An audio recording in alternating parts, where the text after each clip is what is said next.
Book 12, 1812. Chapter 1.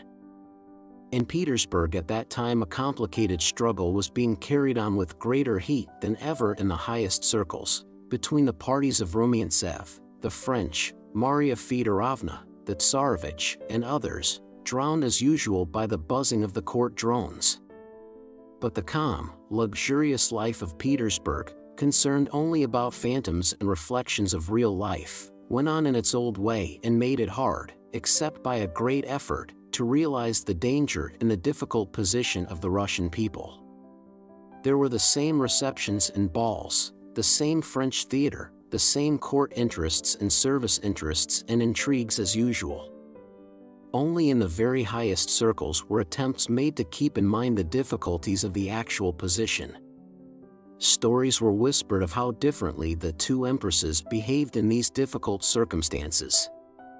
The Empress Maria, concerned for the welfare of the charitable and educational institutions under her patronage, had given directions that they should all be removed to Kazan, and the things belonging to these institutions had already been packed up. The Empress Elizabeth, however, when asked what instructions she would be pleased to give, with her characteristic Russian patriotism had replied that she could give no directions about state institutions, for that was the affair of the sovereign, but as far as she personally was concerned she would be the last to quit Petersburg. At Anna Pavlovna's on the 26th of August, the very day of the Battle of Borodino, there was a soiree, the chief feature of which was to be the reading of a letter from his lordship the bishop when sending the emperor an icon of the venerable Sergius. It was regarded as a model of ecclesiastical, patriotic eloquence. Prince Vasily himself, famed for his elocution, was to read it. He used to read at the Empress. The art of his reading was supposed to lie in rolling out the words, quite independently of their meaning, in a loud and sing-song voice alternating between a despairing wail and a tender murmur, so that the wail fell quite at random on one word and the murmur on another. This reading, as was always the case at Anna Pavlovna's soirees, had a political significance. That evening she expected several important personages who had to be made ashamed of their visits to the French theater and aroused to a patriotic temper. A good many people had already arrived, but Anna Pavlovna, not yet seeing all those whom she wanted in her drawing room, did not let the reading begin but wound up the springs of a general conversation. The news of the day in Petersburg was the illness of Countess Bezukhova. She had fallen ill unexpectedly a few days previously, had missed several gatherings of which she was usually the ornament, and was said to be receiving no one, and instead of the celebrated Petersburg doctors who usually attended her had entrusted herself to some Italian doctor who was treating her in some new and unusual way. They all knew very well that the enchanting countess' illness arose from an inconvenience resulting from marrying two husbands at the same time, and that the Italian's cure consisted in removing such inconvenience, but in Anna Pavlovna's presence no one dared to think of this or even appear to know it. They say the poor countess is very ill. The doctor says it is angina pectoris. Angina? Oh, that's a terrible illness. They say that the rivals are reconciled, thanks to the angina, and the word angina was repeated with great satisfaction. The count is pathetic, they say. He cried like a child when the doctor told him the case was dangerous. Oh, it would be a terrible loss. She is an enchanting woman. You are speaking of the poor countess, said Anna Pavlovna, coming up just then. I sent to ask for news, and hear that she is a little better. Oh, she is certainly the most charming woman in the world, she went on, with a smile at her own enthusiasm. We belong to different camps, but that does not prevent my esteeming her as she deserves. She is very unfortunate, added Anna Pavlovna. Supposing that by these words Anna Pavlovna was somewhat lifting the veil from the secret of the countess' malady, an unwary young man ventured to express surprise that well-known doctors had not been called in and that the countess was being attended by a charlatan who might employ dangerous remedies. Your information may be better than mine, Anna Pavlovna suddenly and venomously retorted on the inexperienced young man, but I know on good authority that this doctor is a very learned and able man. He is private physician to the Queen of Spain." And having thus demolished the young man, Anna Pavlovna turned to another group where Bilibin was talking about the Austrians. Having wrinkled up his face, he was evidently preparing to smooth it out again and utter one of his mots. "I think it is delightful," he said, referring to a diplomatic note that had been sent to Vienna with some Austrian banners captured from the French by Wittgenstein, the hero of Petropol as he was then called in Petersburg. "What? What's that?" asked Anna Pavlovna, securing silence for the mot, which she had heard before. And Bilibin repeated the actual words of the diplomatic dispatch, which he had himself composed. "The Emperor returns these Austrian banners," said Bilibin, "friendly banners gone astray and found on a wrong path," and his brow became smooth again. "Charming, charming," observed Prince Vasily. "The path to Warsaw, perhaps," Prince Hippolyte remarked loudly and unexpectedly. Everybody looked at him, understanding what he meant. Prince Hippolyte himself glanced around with amused surprise. He knew no more than the others what his words meant. During his diplomatic career he had more than once noticed that such utterances were received as very witty, and at every opportunity he uttered in that way the first words that entered his head. "It may turn out very well," he thought, "but if not, they'll know how to arrange matters." And really, during the awkward silence that ensued, that insufficiently patriotic person entered whom Anna Pavlovna had been waiting for and wished to convert, and she, smiling and shaking a finger at Hippolyte, invited Prince Vasily to the table and bringing him 2 candles and the manuscript, begged him to begin. Everyone became silent. "Most gracious sovereign and emperor," Prince Vasily sternly declaimed, looking round at his audience as if to inquire whether anyone had anything to say to the contrary. But no one said anything. "Moscow, our ancient capital, the New Jerusalem, receives her Christ." He placed a sudden emphasis on the word her, "as a mother receives her zealous sons into her arms, and through the gathering mists, foreseeing the brilliant glory of thy rule, sings in exultation, Hosanna, blessed is he that cometh." Prince Vasily pronounced these last words in a tearful voice. Bilibin attentively examined his nails, and many of those present appeared intimidated, as if asking in what they were to blame. Anna Pavlovna whispered the next words in advance, like an old woman muttering the prayer at communion. "Let the bold and insolent Goliath," she whispered. Prince Vasily continued, "Let the bold and insolent Goliath from the borders of France encompass the realms of Russia with death-bearing terrors. Humble faith, the sling of the Russian David, shall suddenly smite his head in his bloodthirsty pride. This icon of the venerable Sergius, the servant of God and zealous champion of old of our country's weal, is offered to your imperial majesty. I grieve that my waning strength prevents rejoicing in the sight of your most gracious presence. I raise fervent prayers to heaven that the Almighty may exalt the race of the just, and mercifully fulfill the desires of your majesty." What force! What a style! Was uttered in approval both of reader and of author. Animated by that address, Anna Pavlovna's guests talked for a long time of the state of the fatherland and offered various conjectures as to the result of the battle to be fought in a few days. "You will see," said Anna Pavlovna, "that tomorrow, on the Emperor's birthday, we shall receive news.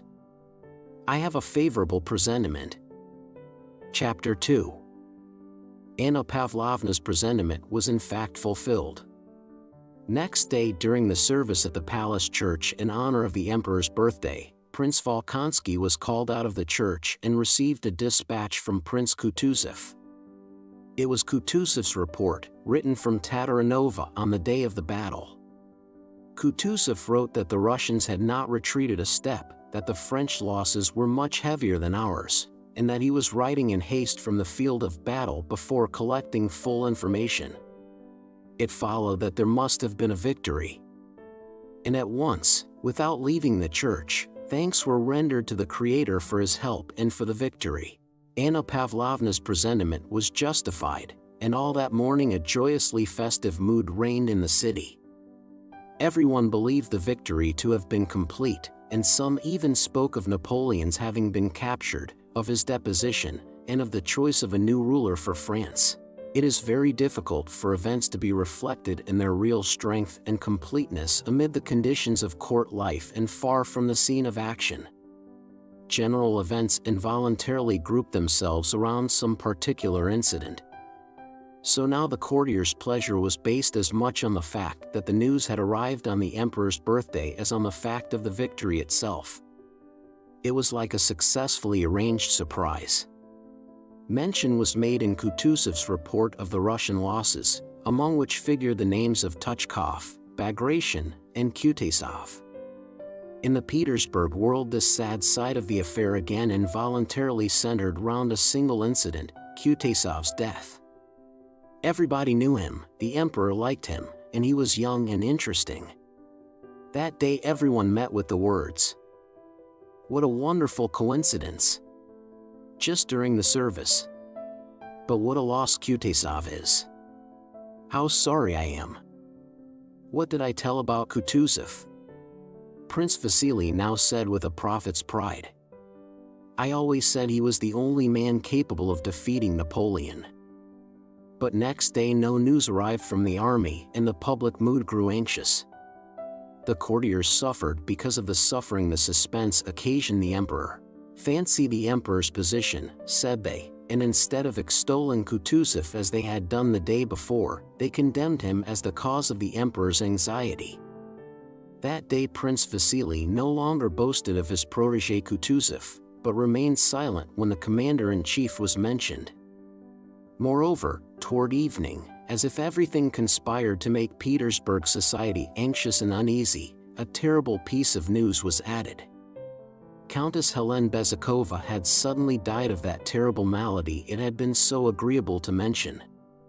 Officially, at large gatherings, everyone said that Countess Bezukhova had died of a terrible attack of angina pectoris, but in intimate circles details were mentioned of how the private physician of the Queen of Spain had prescribed small doses of a certain drug to produce a certain effect, but Helene, tortured by the fact that the old count suspected her and that her husband, to whom she had written, that wretched, profligate Pierre, had not replied, had suddenly taken a very large dose of the drug and had died in agony before assistance could be rendered her.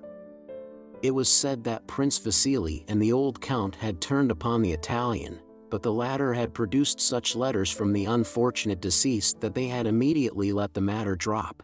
Talk in general centered round three melancholy facts: the emperor's lack of news, the loss of Kutuzov, and the death of Helene. On the third day after Kutuzov's report, a country gentleman arrived from Moscow, and news of the surrender of Moscow to the French spread through the whole town. This was terrible. What a position for the emperor to be in. Kutuzov was a traitor, and Prince Vasily, during the visits of condolence paid to him on the occasion of his daughter's death, said of Kutuzov, whom he had formerly praised, it was excusable for him in his grief to forget what he had said, that it was impossible to expect anything else from a blind and depraved old man. I only wonder that the fate of Russia could have been entrusted to such a man. As long as this news remained unofficial, it was possible to doubt it. But the next day the following communication was received from Count Rostophin. Prince Kutuzov's adjutant has brought me a letter in which he demands police officers to guide the army to the Ryazan road. He writes that he is regretfully abandoning Moscow. Sire, Kutuzov's action decides the fate of the capital and of your empire. Russia will shudder to learn of the abandonment of the city in which her greatness is centered and in which lie the ashes of your ancestors. I shall follow the army. I have had everything removed, and it only remains for me to weep over the fate of my fatherland. On receiving this dispatch, the emperor sent Prince Bolkonsky to Kutuzov with the following rescript. Prince Michael Illarionovich, since the 29th of August I have received no communication from you, yet on the 1st of September I received from the commander-in-chief of Moscow, via Yaroslavl, the sad news that you, with the army, have decided to abandon Moscow. You can yourself imagine the effect this news has had on me, and your silence increases my astonishment. I am sending this by Adjutant General Prince Bolkonsky, to hear from you the situation of the army and the reasons that have induced you to take this melancholy decision. Chapter 3. 9 days after the abandonment of Moscow, a messenger from Kutuzov reached Petersburg with the official announcement of that event. This messenger was Michaud, a Frenchman who did not know Russian, but who was quick at stranger, rusta cur et diem, asterisk as he said of himself. Asterisk though a foreigner, Russian in heart and soul. The emperor at once received this messenger in his study at the palace on Stone Island. Michaud, who had never seen Moscow before the campaign and who did not know Russian, yet felt deeply moved, as he wrote, when he appeared before Notre Trace Gracieux Souverain asterisk with the news of the burning of Moscow, don't les flammes éclairant sa route. Asterisk, 2. Asterisk our most gracious sovereign. Asterisk, 2, whose flames illumined his route. Though the source of Michaud's chagrin must have been different from that which caused Russians to grieve, he had such a sad face when shown into the emperor's study that the latter at once asked, "Have you brought me sad news, Colonel?" "Very sad, sire," replied Michaud, lowering his eyes with a sigh. "The abandonment of Moscow." "Have they surrendered my ancient capital without a battle?" asked the emperor quickly, his face suddenly flushing. Michaud respectfully delivered the message Kutuzov had entrusted to him, which was that it had been impossible to fight before Moscow, and that as the only remaining choice was between losing the army as well as Moscow, or losing Moscow alone, the field marshal had to choose the latter. The emperor listened in silence, not looking at Michaud. "Has the enemy entered the city?" he asked. "Yes, sire, and Moscow is now in ashes." "I left it all in flames," replied Michaud in a decided tone, but glancing at the emperor he was frightened by what he had done. The emperor began to breathe heavily and rapidly, his lower lip trembled, and tears instantly appeared in his fine blue eyes. But this lasted only a moment. He suddenly frowned, as if blaming himself for his weakness, and raising his head addressed Michaud in a firm voice. "I see, Colonel, from all that is happening, that Providence requires great sacrifices of us. I am ready to submit myself in all things to his will, but tell me, Michaud, how did you leave the army when it saw my ancient capital abandoned without a battle? Did you not notice discouragement?" Seeing that his most gracious ruler was calm once more, Michaud also grew calm, but was not immediately ready to reply to the emperor's direct and relevant question, which required a direct answer. "Sire, will you allow me to speak frankly as befits a loyal soldier?" he asked to gain time. "Colonel, I always require it," replied the emperor. "Conceal nothing from me. I wish to know absolutely how things are." "Sire," said Michaud with a subtle, scarcely perceptible smile on his lips, having now prepared a well-phrased reply, "Sire, I left the whole army, from its chiefs to the lowest soldier, without exception in desperate and agonized terror." "How is that?" the emperor interrupted him, frowning sternly. "Would misfortune make my Russians lose heart? Never." Michaud had only waited for this to bring out the phrase he had prepared. "Sire," he said, with respectful playfulness, "they are only afraid lest your majesty, in the goodness of your heart, should allow yourself to be persuaded to make peace.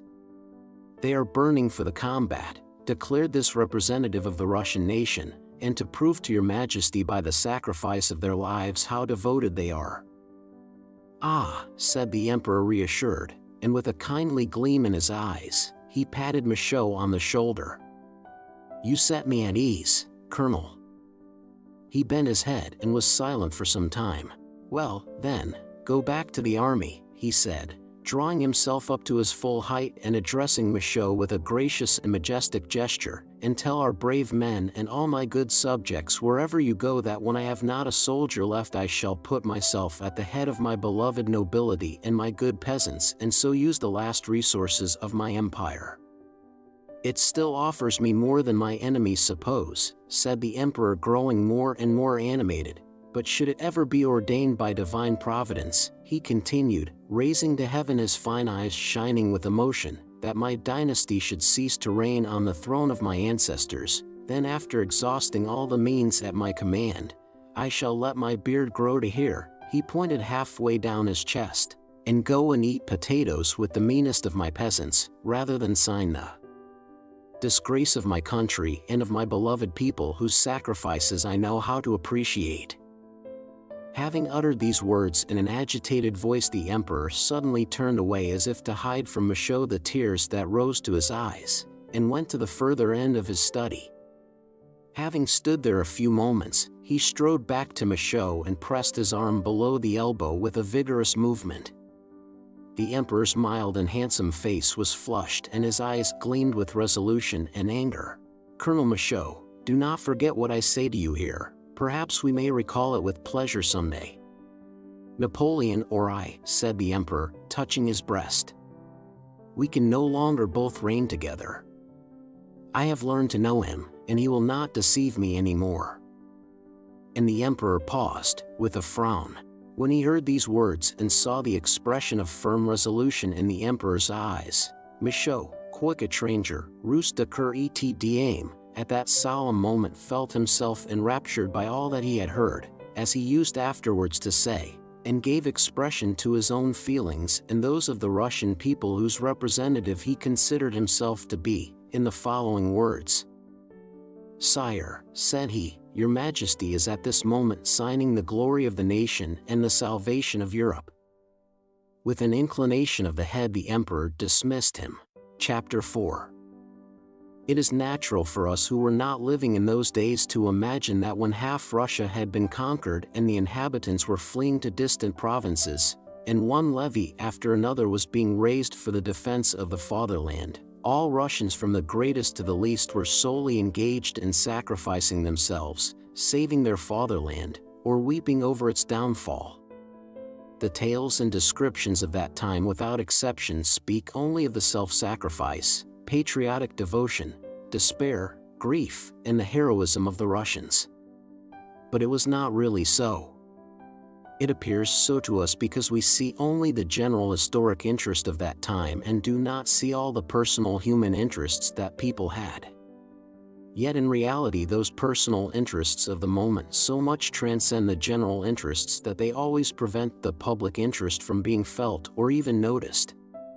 Most of the people at that time paid no attention to the general progress of events but were guided only by their private interests, and they were the very people whose activities at that period were most useful.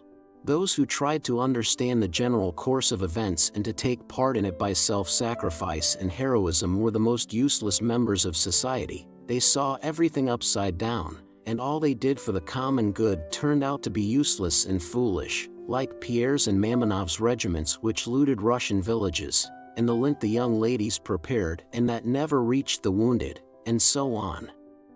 Even those, fond of intellectual talk and of expressing their feelings, who discussed Russia's position at the time involuntarily introduced into their conversation either a shade of pretense and falsehood or useless condemnation and anger directed against people accused of actions no one could possibly be guilty of. In historic events the rule forbidding us to eat of the fruit of the tree of knowledge is specially applicable.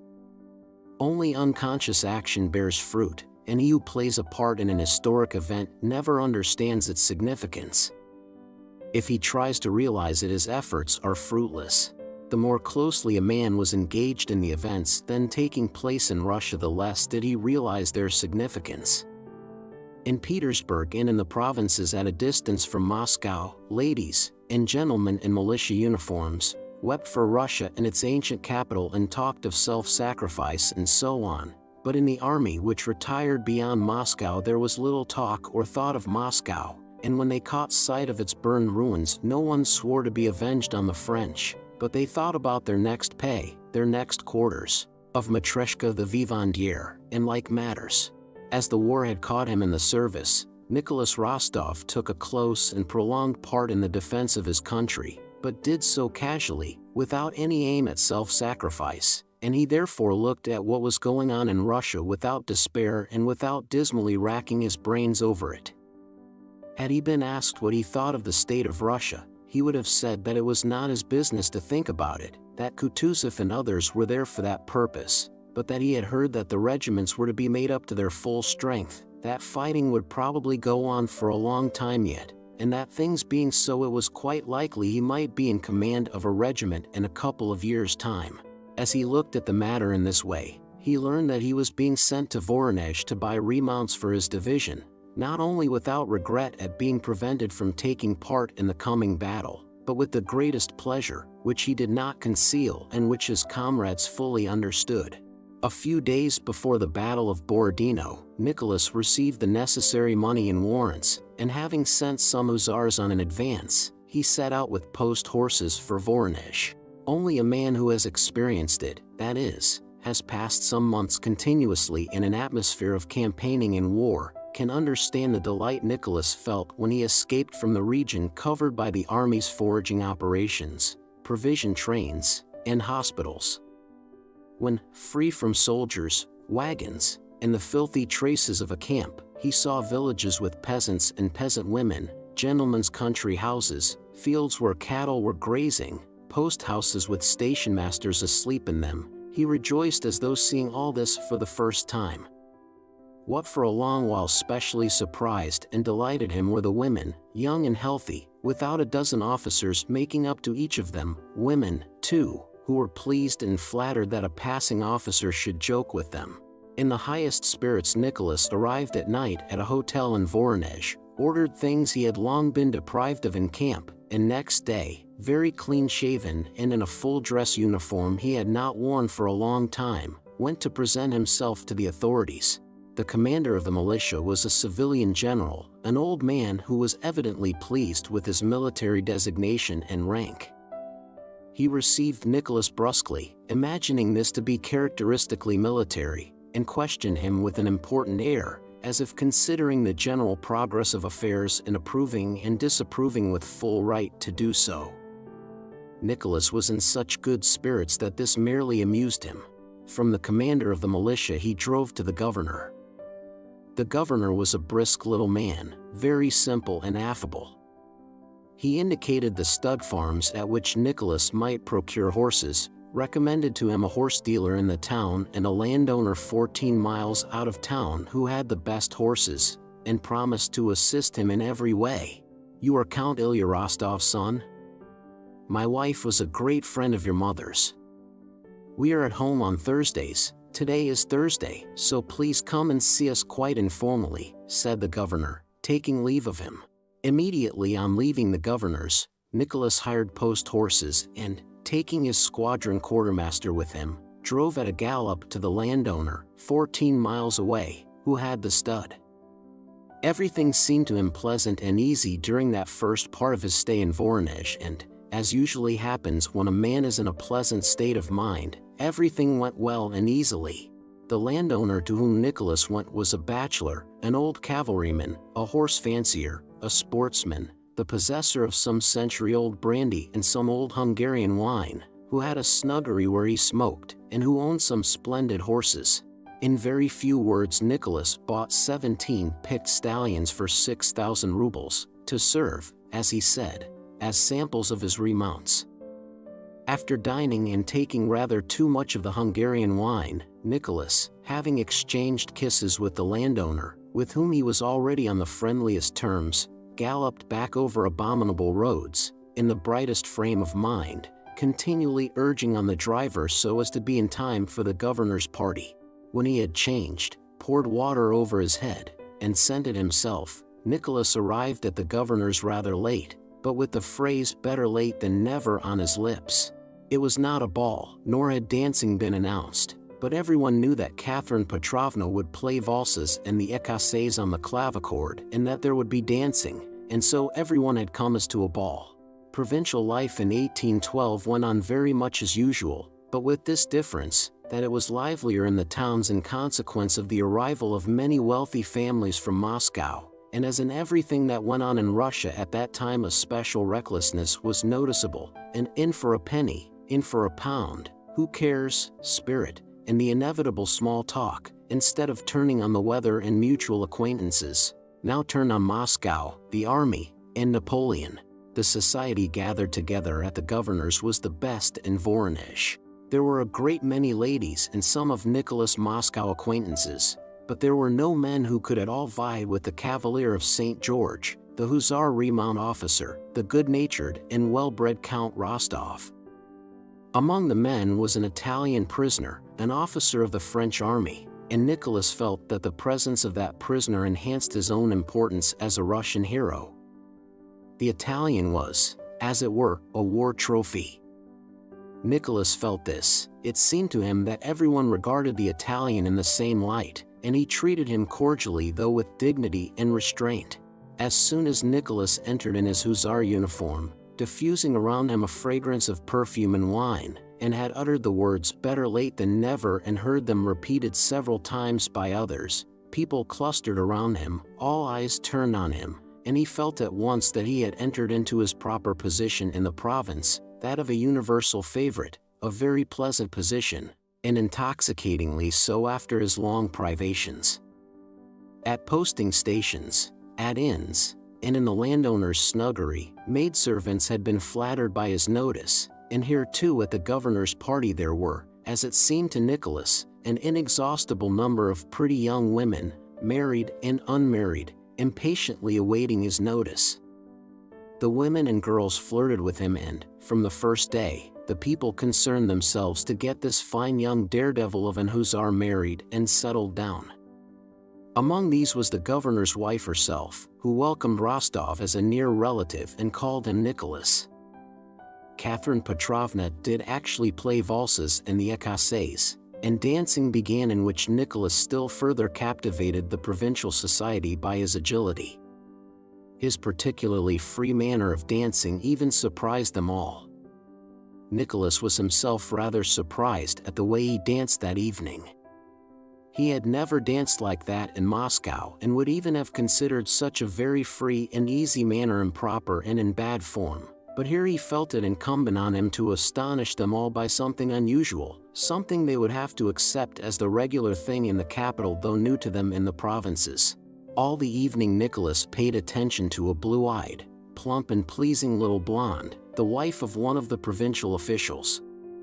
With the naive conviction of young men in a merry mood that other men's wives were created for them, Rostov did not leave the lady's side and treated her husband in a friendly and conspiratorial style, as if, without speaking of it, they knew how capitally Nicholas and the lady would get on together. The husband, however, did not seem to share that conviction and tried to behave morosely with Rostov. But the latter's good-natured naivete was so boundless that sometimes even he involuntarily yielded to Nicholas' good humor. Toward the end of the evening, however, as the wife's face grew more flushed and animated, the husband's became more and more melancholy and solemn, as though there were but a given amount of animation between them, and as the wife's share increased the husband's diminished. Chapter 5. Nicholas sat leaning slightly forward in an armchair, bending closely over the blonde lady and paying her mythological compliments with a smile that never left his face. Jauntily shifting the position of his legs in their tight riding breeches, diffusing an odor of perfume, and admiring his partner, himself, and the fine outlines of his legs in their well-fitting Hessian boots, Nicholas told the blonde lady that he wished to run away with a certain lady here in Voronezh. Which lady? A charming lady, a divine one. Her eyes, Nicholas looked at his partner, are blue, her mouth coral and ivory, her figure, he glanced at her shoulders, like Diana's. The husband came up and sullenly asked his wife what she was talking about. "Ah, Nikita Ivanich," cried Nicholas, rising politely, and as if wishing Nikita Ivanich to share his joke, he began to tell him of his intention to elope with a blonde lady. The husband smiled gloomily, the wife gaily. The governor's good-natured wife came up with a look of disapproval. "Anna Ignatyevna wants to see you, Nicholas," said she, pronouncing the name so that Nicholas at once understood that Anna Ignatyevna was a very important person. "Come, Nicholas. You know you let me call you so?" "Oh, yes, Aunt." "Who is she?" "Anna Ignatyevna Malvantseva. She has heard from her niece how you rescued her. Can you guess? I rescued such a lot of them, said Nicholas. Her niece, Princess Bolkonskaya. She is here in Voronezh with her aunt. Oh ho! How you blush. Why, Not a bit. Please don't, Aunt. Very well, very well. Oh, what a fellow you are. The governor's wife led him up to a tall and very stout old lady with a blue headdress, who had just finished her game of cards with the most important personages of the town.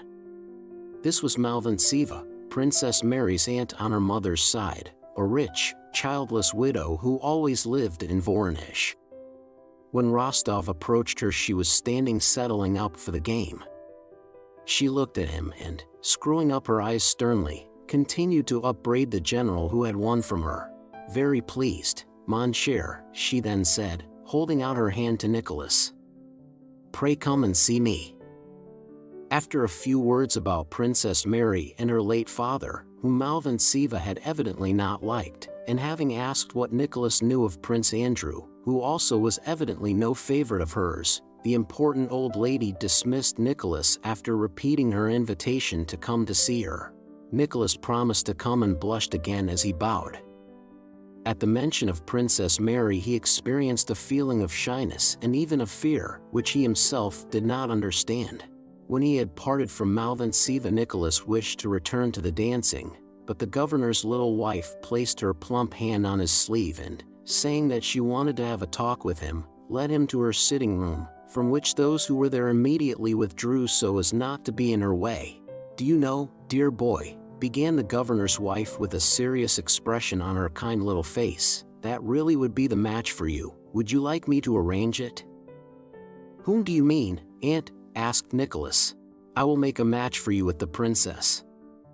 Catherine Petrovna speaks of Lily, but I say, no, the princess. Do you want me to do it? I am sure your mother will be grateful to me. What a charming girl she is, really. And she is not at all so plain, either. Not at all, replied Nicholas as if offended at the idea. As befits a soldier, Aunt, I don't force myself on anyone or refuse anything, he said before he had time to consider what he was saying. Well then, remember, this is not a joke. Of course not. Yes, yes, the governor's wife said as if talking to herself. But, my dear boy, among other things you are too attentive to the other, the blonde. One is sorry for the husband, really. Oh no, we are good friends with him, said Nicholas in the simplicity of his heart. It did not enter his head that a pastime so pleasant to himself might not be pleasant to someone else. But what nonsense I have been saying to the governor's wife, thought Nicholas suddenly at supper. She will really begin to arrange a match, and Sonia. And on taking leave of the governor's wife, when she again smilingly said to him, well then, remember, he drew her aside. But see here, to tell the truth, Aunt. What is it, my dear? Come, let's sit down here, said she. Nicholas suddenly felt a desire and need to tell his most intimate thoughts, which he would not have told to his mother, his sister, or his friend, to this woman who was almost a stranger.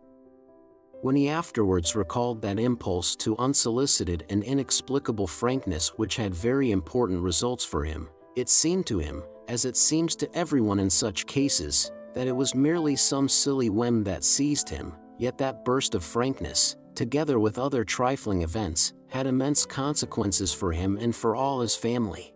You see, Aunt, Mama has long wanted me to marry an heiress, but the very idea of marrying for money is repugnant to me. Oh yes, I understand, said the governor's wife. But Princess Bolkonskaya, that's another matter. I will tell you the truth. In the first place, I like her very much, I feel drawn to her, and then, after I met her under such circumstances, so strangely, the idea often occurred to me, this is fate. Especially if you remember that Mama had long been thinking of it, but I had never happened to meet her before, somehow it had always happened that we did not meet. And as long as my sister Natasha was engaged to her brother, it was of course out of the question for me to think of marrying her. And it must needs happen that I should meet her just when Natasha's engagement had been broken off, and then everything. So you see, I never told this to anyone and never will, only to you." The governor's wife pressed his elbow gratefully. "You know Sonia, my cousin? I love her, and promised to marry her, and will do so." "So you see there can be no question about," said Nicholas incoherently and blushing. "My dear boy, what a way to look at it. You know Sonia has nothing, and you yourself say your papa's affairs are in a very bad way. And what about your mother? It would kill her, that's one thing. And what sort of life would it be for Sonia, if she's a girl with a heart? Your mother in despair, and you all ruined. No, my dear, you and Sonia ought to understand that." Nicholas remained silent. It comforted him to hear these arguments. "All the same, aunt, it is impossible," he rejoined with a sigh, after a short pause. "Besides, would the princess have me? And besides, she is now in mourning. How can one think of it? But you don't suppose I'm going to get you married at once?" "There's always a right way of doing things," replied the governor's wife. "What a matchmaker you are, aunt," said Nicholas, kissing her plump little hand. Chapter 6. On reaching Moscow after her meeting with Rostov, Princess Mary had found her nephew there with his tutor, and a letter from Prince Andrew giving her instructions how to get to her Aunt Malvintseeva at Voronezh. That feeling akin to temptation which had tormented her during her father's illness, since his death, and especially since her meeting with Rostov, was smothered by arrangements for the journey, anxiety about her brother, settling in a new house, meeting new people, and attending to her nephew's education. She was sad. Now, after a month passed in quiet surroundings, she felt more and more deeply the loss of her father, which was associated in her mind with the ruin of Russia. She was agitated and incessantly tortured by the thought of the dangers to which her brother, the only intimate person now remaining to her, was exposed. She was worried too about her nephew's education, for which she had always felt herself incompetent, but in the depths of her soul she felt at peace, a peace arising from consciousness of having stifled those personal dreams and hopes that had been on the point of awakening within her and were related to her meeting with Rostov. The day after her party, the governor's wife came to see Malvintseeva and, after discussing her plan with the aunt, remarked that though under present circumstances a formal betrothal was, of course, not to be thought of, all the same the young people might be brought together and could get to know one another. Malvintseeva expressed approval, and the governor's wife began to speak of Rostov in Mary's presence, praising him and telling how he had blushed when Princess Mary's name was mentioned. But Princess Mary experienced a painful rather than a joyful feeling. Her mental tranquility was destroyed, and desires, doubts, self-reproach, and hopes reawoke. During the 2 days that elapsed before Rostov called, Princess Mary continually thought of how she ought to behave to him. First, she decided not to come to the drawing room when he called to see her aunt, that it would not be proper for her, in her deep mourning, to receive visitors. Then she thought this would be rude after what he had done for her. Then it occurred to her that her aunt and the governor's wife had intentions concerning herself and Rostov. Their looks and words at times seemed to confirm this supposition. Then she told herself that only she, with her sinful nature, could think this of them. They could not forget that, situated as she was, while still wearing deep mourning, such matchmaking would be an insult to her and to her father's memory. Assuming that she did go down to see him, Princess Mary imagined the words he would say to her and what she would say to him, and these words sometimes seemed undeservedly cold and then to mean too much. More than anything, she feared lest the confusion she felt might overwhelm her and betray her as soon as she saw him. But when on Sunday after church the footman announced in the drawing room that Count Rostov had called, the princess showed no confusion, only a slight blush suffused her cheeks and her eyes lit up with a new and radiant light. "You have met him, Aunt," said she in a calm voice, unable herself to understand that she could be outwardly so calm and natural. When Rostov entered the room, the princess dropped her eyes for an instant, as if to give the visitor time to greet her aunt, and then just as Nicholas turned to her she raised her head and met his look with shining eyes. With a movement full of dignity and grace she half rose with a smile of pleasure, held out her slender, delicate hand to him, and began to speak in a voice in which for the first time new deep womanly notes vibrated. Mademoiselle Bourienne, who was in the drawing room, looked at Princess Mary in bewildered surprise. Herself a consummate coquette, she could not have maneuvered better on meeting a man she wished to attract. Either black is particularly becoming to her or she really has greatly improved without my having noticed it. And above all, what tact and grace, thought Mademoiselle Bourienne. Had Princess Mary been capable of reflection at that moment, she would have been more surprised than Mademoiselle Bourienne at the change that had taken place in herself.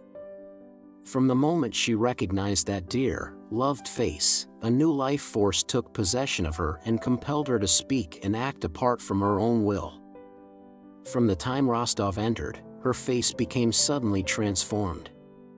It was as if a light had been kindled in a carved and painted lantern, and the intricate, skillful, artistic work on its sides, that previously seemed dark, coarse, and meaningless, was suddenly shown up in unexpected and striking beauty.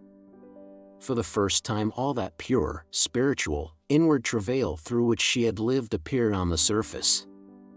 All her inward labor, her dissatisfaction with herself, her sufferings, her strivings after goodness, her meekness, love, and self-sacrifice, all this now shone in those radiant eyes, in her delicate smile, and in every trait of her gentle face. Rostov saw all this as clearly as if he had known her whole life.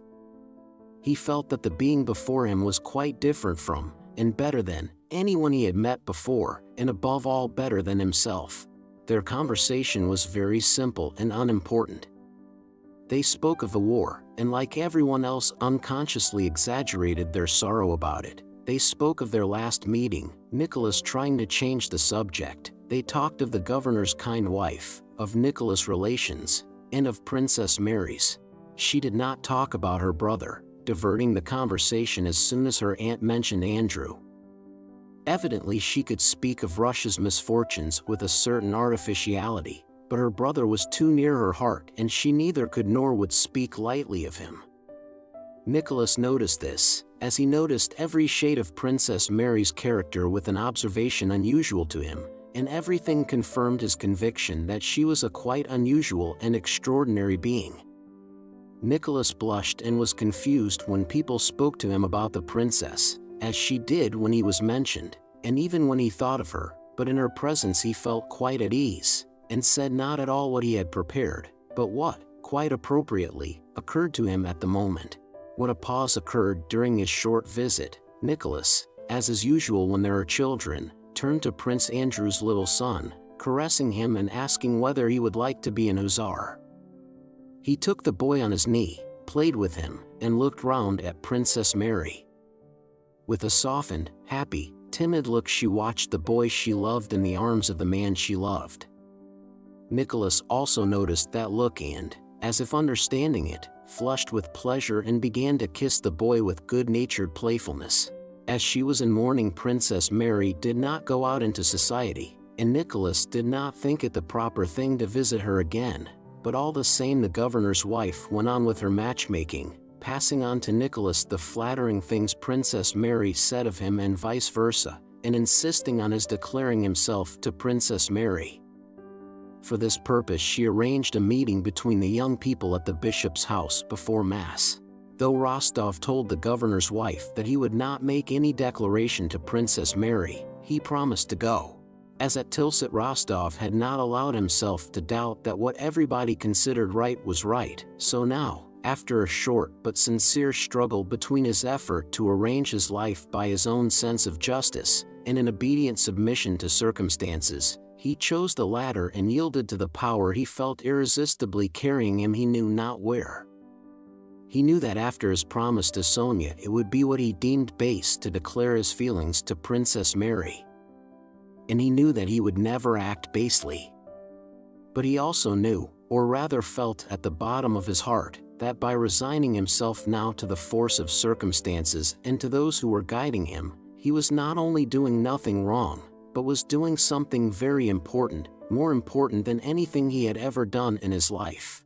After meeting Princess Mary, though the course of his life went on externally as before, all his former amusements lost their charm for him and he often thought about her. But he never thought about her as he had thought of all the young ladies without exception whom he had met in society, nor as he had for a long time, and at one time rapturously, thought about Sonia. He had pictured each of those young ladies as almost all honest-hearted young men do, that is, as a possible wife, adapting her in his imagination to all the conditions of married life: a white dressing gown, his wife at the tea table, his wife's carriage, little ones, Mama and Papa, their relations to her, and so on, and these pictures of the future had given him pleasure. But with Princess Mary, to whom they were trying to get him engaged, he could never picture anything of future married life. If he tried, his pictures seemed incongruous and false. It made him afraid. Chapter 7. The dreadful news of the Battle of Borodino, of our losses in killed and wounded, and the still more terrible news of the loss of Moscow reached Voronezh in the middle of September. Princess Mary, having learned of her brother's wound only from the Gazette and having no definite news of him, prepared, so Nicholas heard, he had not seen her again himself, to set off in search of Prince Andrew. When he received the news of the Battle of Borodino and the abandonment of Moscow, Rostov was not seized with despair, anger, the desire for vengeance, or any feeling of that kind, but everything in Voronezh suddenly seemed to him dull and tiresome, and he experienced an indefinite feeling of shame and awkwardness. The conversations he heard seemed to him insincere. He did not know how to judge all these affairs and felt that only in the regiment would everything again become clear to him. He made haste to finish buying the horses, and often became unreasonably angry with his servant and squadron quartermaster. A few days before his departure, a special thanksgiving, at which Nicholas was present, was held in the cathedral for the Russian victory. He stood a little behind the governor and held himself with military decorum through the service, meditating on a great variety of subjects. When the service was over, the governor's wife beckoned him to her. "Have you seen the princess?" she asked, indicating with a movement of her head a lady standing on the opposite side, beyond the choir. Nicholas immediately recognized Princess Mary not so much by the profile he saw under her bonnet as by the feeling of solicitude, timidity, and pity that immediately overcame him. Princess Mary, evidently engrossed by her thoughts, was crossing herself for the last time before leaving the church. Nicholas looked at her face with surprise. It was the same face he had seen before. There was the same general expression of refined, inner, spiritual labor, but now it was quite differently lit up. There was a pathetic expression of sorrow, prayer, and hope in it. As had occurred before when she was present, Nicholas went up to her without waiting to be prompted by the governor's wife and not asking himself whether or not it was right and proper to address her here in church, and told her he had heard of her trouble and sympathized with his whole soul. As soon as she heard his voice, a vivid glow kindled in her face, lighting up both her sorrow and her joy. "There's one thing I wanted to tell you, Princess," said Rostov. "It is that if your brother, Prince Andrew Nikolaevich, were not living, it would have been at once announced in the Gazette, as he is a colonel." The princess looked at him, not grasping what he was saying, but cheered by the expression of regretful sympathy on his face. "And I have known so many cases of a splinter wound. The Gazette said it was a shell, either proving fatal at once or being very slight," continued Nicholas. "We must hope for the best, and I am sure—" Princess Mary interrupted him. "Oh, that would be so dread," she began, and, prevented by agitation from finishing, she bent her head with a movement as graceful as everything she did in his presence and, looking up at him gratefully, went out, following her aunt. That evening Nicholas did not go out, but stayed at home to settle some accounts with the horse dealers. When he had finished that business, it was already too late to go anywhere, but still too early to go to bed, and for a long time he paced up and down the room, reflecting on his life, a thing he rarely did. Princess Mary had made an agreeable impression on him when he had met her in Smolensk province. His having encountered her in such exceptional circumstances, and his mother having at one time mentioned her to him as a good match, had drawn his particular attention to her. When he met her again in Voronezh, the impression she made on him was not merely pleasing but powerful. Nicholas had been struck by the peculiar moral beauty he observed in her at this time. He was, however, preparing to go away, and it had not entered his head to regret that he was thus depriving himself of chances of meeting her. But that day's encounter in church had, he felt, sunk deeper than was desirable for his peace of mind. That pale, sad, refined face, that radiant look, those gentle, graceful gestures, and especially the deep and tender sorrow expressed in all her features, agitated him and evoked his sympathy. In men Rostov could not bear to see the expression of a higher spiritual life. That was why he did not like Prince Andrew, and he referred to it contemptuously as philosophy and dreaminess. But in Princess Mary, that very sorrow which revealed the depth of a whole spiritual world foreign to him was an irresistible attraction. She must be a wonderful woman. A real angel, he said to himself. Why am I not free? Why was I in such a hurry with Sonia?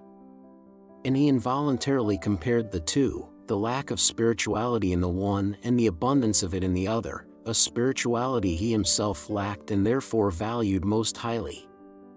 He tried to picture what would happen were he free. How he would propose to her and how she would become his wife. But no, he could not imagine that. He felt awed, and no clear picture presented itself to his mind. He had long ago pictured to himself a future with Sonia, and that was all clear and simple just because it had all been thought out and he knew all there was in Sonia, but it was impossible to picture a future with Princess Mary, because he did not understand her but simply loved her. Reveries about Sonia had had something merry and playful in them, but to dream of Princess Mary was always difficult and a little frightening. How she prayed, he thought. It was plain that her whole soul was in her prayer. Yes, that was the prayer that moves mountains, and I am sure her prayer will be answered. Why don't I pray for what I want, he suddenly thought. What do I want? To be free, released from Sonia. She was right, he thought, remembering what the governor's wife had said. Nothing but misfortune can come of marrying Sonia. Muddles, grief for Mama, business difficulties, muddles, terrible muddles. Besides, I don't love her, not as I should. Oh, God!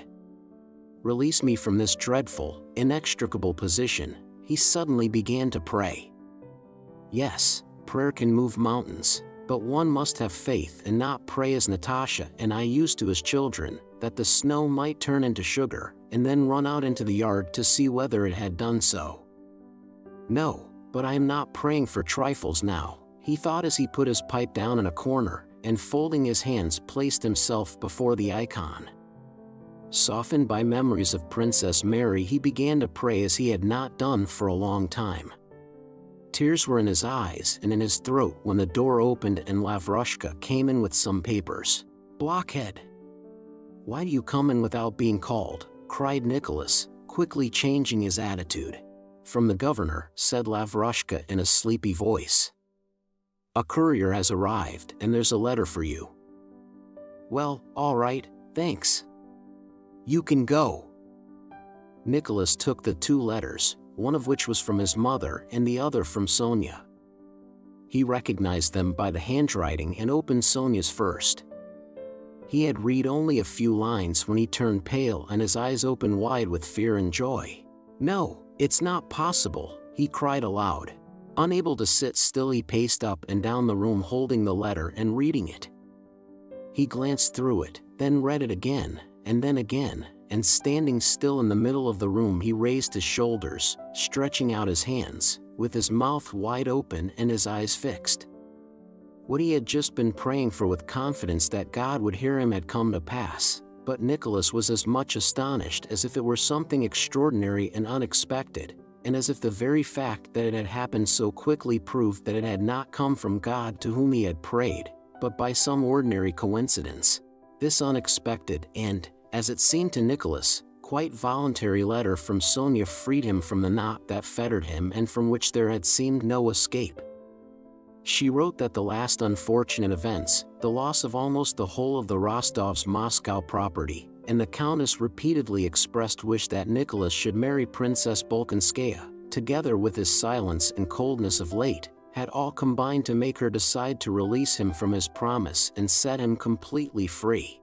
It would be too painful to me to think that I might be a cause of sorrow or discord in the family that has been so good to me, she wrote, and my love has no aim but the happiness of those I love. So, Nicholas, I beg you to consider yourself free, and to be assured that, in spite of everything, no one can love you more than does your Sonia.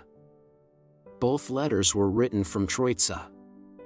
The other, from the Countess, described their last days in Moscow, their departure, the fire, and the destruction of all their property. In this letter the Countess also mentioned that Prince Andrew was among the wounded traveling with them. His state was very critical, but the doctor said there was now more hope. Sonia and Natasha were nursing him. Next day Nicholas took his mother's letter and went to see Princess Mary. Neither he nor she said a word about what Natasha nursing him might mean, but thanks to this letter Nicholas suddenly became almost as intimate with the princess as if they were relations. The following day he saw Princess Mary off on her journey to Yaroslavl, and a few days later left to rejoin his regiment. Chapter 8. Sonia's letter written from Troitsa, which had come as an answer to Nicholas' prayer, was prompted by this. The thought of getting Nicholas married to an heiress occupied the old countess' mind more and more. She knew that Sonia was the chief obstacle to this happening, and Sonia's life in the countess' house had grown harder and harder, especially after they had received a letter from Nicholas telling of his meeting with Princess Mary in Bogucharovo. The countess let no occasion slip of making humiliating or cruel allusions to Sonia. But a few days before they left Moscow, moved and excited by all that was going on, she called Sonia to her and, instead of reproaching and making demands on her, tearfully implored her to sacrifice herself and repay all that the family had done for her by breaking off her engagement with Nicholas. I shall not be at peace till you promise me this. Sonia burst into hysterical tears and replied through her sobs that she would do anything and was prepared for anything, but gave no actual promise and could not bring herself to decide to do what was demanded of her. She must sacrifice herself for the family that had reared and brought her up. To sacrifice herself for others was Sonia's habit. Her position in the house was such that only by sacrifice could she show her worth, and she was accustomed to this and loved doing it.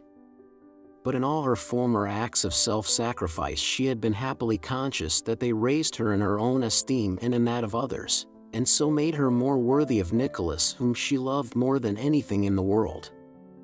But now they wanted her to sacrifice the very thing that constituted the whole reward for her self-sacrifice and the whole meaning of her life. And for the first time she felt bitterness against those who had been her benefactors only to torture her the more painfully. She felt jealous of Natasha, who had never experienced anything of this sort, had never needed to sacrifice herself, but made others sacrifice themselves for her and yet was beloved by everybody. And for the first time Sonia felt that out of her pure, quiet love for Nicholas a passionate feeling was beginning to grow up which was stronger than principle, virtue, or religion. Under the influence of this feeling Sonia, whose life of dependence had taught her involuntarily to be secretive, having answered the Countess in vague general terms, avoided talking with her and resolved to wait till she should see Nicholas, not in order to set him free but on the contrary at that meeting to bind him to her forever. The bustle and terror of the Rostovs' last days in Moscow stifled the gloomy thoughts that oppressed Sonia. She was glad to find escape from them in practical activity. But when she heard of Prince Andrew's presence in their house, Despite her sincere pity for him and for Natasha, she was seized by a joyful and superstitious feeling that God did not intend her to be separated from Nicholas. She knew that Natasha loved no one but Prince Andrew and had never ceased to love him. She knew that being thrown together again under such terrible circumstances, they would again fall in love with one another, and that Nicholas would then not be able to marry Princess Mary, as they would be within the prohibited degrees of affinity. Despite all the terror of what had happened during those last days and during the first days of their journey, this feeling that Providence was intervening in her personal affairs cheered Sonia. At the Troitsa monastery, the Rostovs first broke their journey for a whole day. 3 large rooms were assigned to them in the monastery hostelry, one of which was occupied by Prince Andrew. The wounded man was much better that day, and Natasha was sitting with him. In the next room sat the Count and Countess, respectfully conversing with the prior, who was calling on them as old acquaintances and benefactors of the monastery. Sonia was there too, tormented by curiosity as to what Prince Andrew and Natasha were talking about. She heard the sound of their voices through the door. That door opened and Natasha came out, looking excited. Not noticing the monk, who had risen to greet her and was drawing back the wide sleeve on his right arm, she went up to Sonia and took her hand. "Natasha, what are you about?" "Come here," said the Countess. Natasha went up to the monk for his blessing, and he advised her to pray for aid to God and his saint. As soon as the prior withdrew, Natasha took her friend by the hand and went with her into the unoccupied room. "Sonia, will he live?" she asked. "Sonia, how happy I am, and how unhappy." "Sonia, dovey, everything is as it used to be. If only he lives." "He cannot, because of," and Natasha burst into tears. "Yes, I knew it." "Thank God," murmured Sonia. "He will live." Sonia was not less agitated than her friend by the latter's fear and grief, and by her own personal feelings, which she shared with no one. Sobbing, she kissed and comforted Natasha. "If only he lives," she thought. Having wept, talked, and wiped away their tears, the 2 friends went together to Prince Andrew's door. Natasha opened it cautiously and glanced into the room, Sonia standing beside her at the half-open door. Prince Andrew was lying raised high on 3 pillows. His pale face was calm, his eyes closed, and they could see his regular breathing. "Oh, Natasha!" Sonia suddenly almost screamed, catching her companion's arm and stepping back from the door. "What? What is it?" asked Natasha. "It's that," said Sonia, with a white face and trembling lips. Natasha softly closed the door and went with Sonia to the window, not yet understanding what the latter was telling her. "You remember," said Sonia with a solemn and frightened expression. "You remember when I looked in the mirror for you, at Otradno at Christmas? Do you remember what I saw?"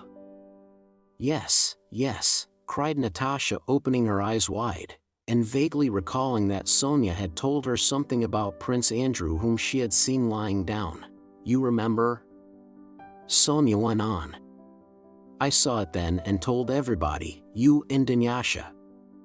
I saw him lying on a bed," said she, making a gesture with her hand and a lifted finger at each detail, "and that he had his eyes closed and was covered just with a pink quilt, and that his hands were folded," she concluded, convincing herself that the details she had just seen were exactly what she had seen in the mirror. She had in fact seen nothing then, but had mentioned the first thing that came into her head, but what she had invented then seemed to her now as real as any other recollection. She not only remembered what she had then said, that he turned to look at her and smiled and was covered with something red, but was firmly convinced that she had then seen and said that he was covered with a pink quilt and that his eyes were closed. Yes, it really was pink," cried Natasha, who now thought she too remembered the word pink being used, and saw in this the most extraordinary and mysterious part of the prediction. "But what does it mean?" she added meditatively. "Oh, I don't know, it is all so strange," replied Sonia, clutching at her head. A few minutes later Prince Andrew rang and Natasha went to him, but Sonia, feeling unusually excited and touched, remained at the window thinking about the strangeness of what had occurred. They had an opportunity that day to send letters to the army, and the Countess was writing to her son. "Sonia," said the Countess, raising her eyes from her letter as her niece passed. "Sonia, won't you write to Nicholas?" She spoke in a soft, tremulous voice, and in the weary eyes that looked over her spectacles Sonia read all that the Countess meant to convey with these words. Those eyes expressed entreaty, shame at having to ask, fear of a refusal, and readiness for relentless hatred in case of such refusal. Sonia went up to the Countess and, kneeling down, kissed her hand. "Yes, Mama, I will write," said she. Sonia was softened, excited, and touched by all that had occurred that day, especially by the mysterious fulfillment she had just seen of her vision. Now that she knew that the renewal of Natasha's relations with Prince Andrew would prevent Nicholas from marrying Princess Mary, she was joyfully conscious of a return of that self-sacrificing spirit in which she was accustomed to live and loved to live. So with a joyful consciousness of performing a magnanimous deed, interrupted several times by the tears that dimmed her velvety black eyes, she wrote that touching letter the arrival of which had so amazed Nicholas. Chapter 9. The officer and soldiers who had arrested Pierre treated him with hostility but yet with respect, in the guardhouse to which he was taken. In their attitude toward him could still be felt both uncertainty as to who he might be, perhaps a very important person, and hostility as a result of their recent personal conflict with him. But when the guard was relieved next morning, Pierre felt that for the new guard, both officers and men, he was not as interesting as he had been to his captors, and in fact the guard of the second day did not recognize in this big, stout man in a peasant coat the vigorous person who had fought so desperately with the marauder in the convoy and had uttered those solemn words about saving a child. They saw in him only number 17 of the captured Russians, arrested and detained for some reason by order of the higher command. If they noticed anything remarkable about Pierre, it was only his unabashed, meditative concentration and thoughtfulness, and the way he spoke French, which struck them as surprisingly good. In spite of this he was placed that day with the other arrested suspects, as the separate room he had occupied was required by an officer. All the Russians confined with Pierre were men of the lowest class and, recognizing him as a gentleman, they all avoided him, more especially as he spoke French. Pierre felt sad at hearing them making fun of him. That evening he learned that all these prisoners, probably, among them, were to be tried for incendiarism. On the third day he was taken with the others to a house where a French general with a white mustache sat with 2 colonels and other Frenchmen with scarves on their arms. With the precision and definiteness customary in addressing prisoners, and which is supposed to preclude human frailty, Pierre, like the others, was questioned as to who he was, where he had been, with what object, and so on. These questions, like questions put at trials generally, left the essence of the matter aside, shut out the possibility of that essence's being revealed, and were designed only to form a channel through which the judges wished the answers of the accused to flow so as to lead to the desired result, namely a conviction. As soon as Pierre began to say anything that did not fit in with that aim, the channel was removed and the water could flow to waste. Pierre felt, moreover, what the accused always feel at their trial, perplexity as to why these questions were put to him. He had a feeling that it was only out of condescension or a kind of civility that this device of placing a channel was employed. He knew he was in these men's power, that only by force had they brought him there, that force alone gave them the right to demand answers to their questions, and that the sole object of that assembly was to inculpate him.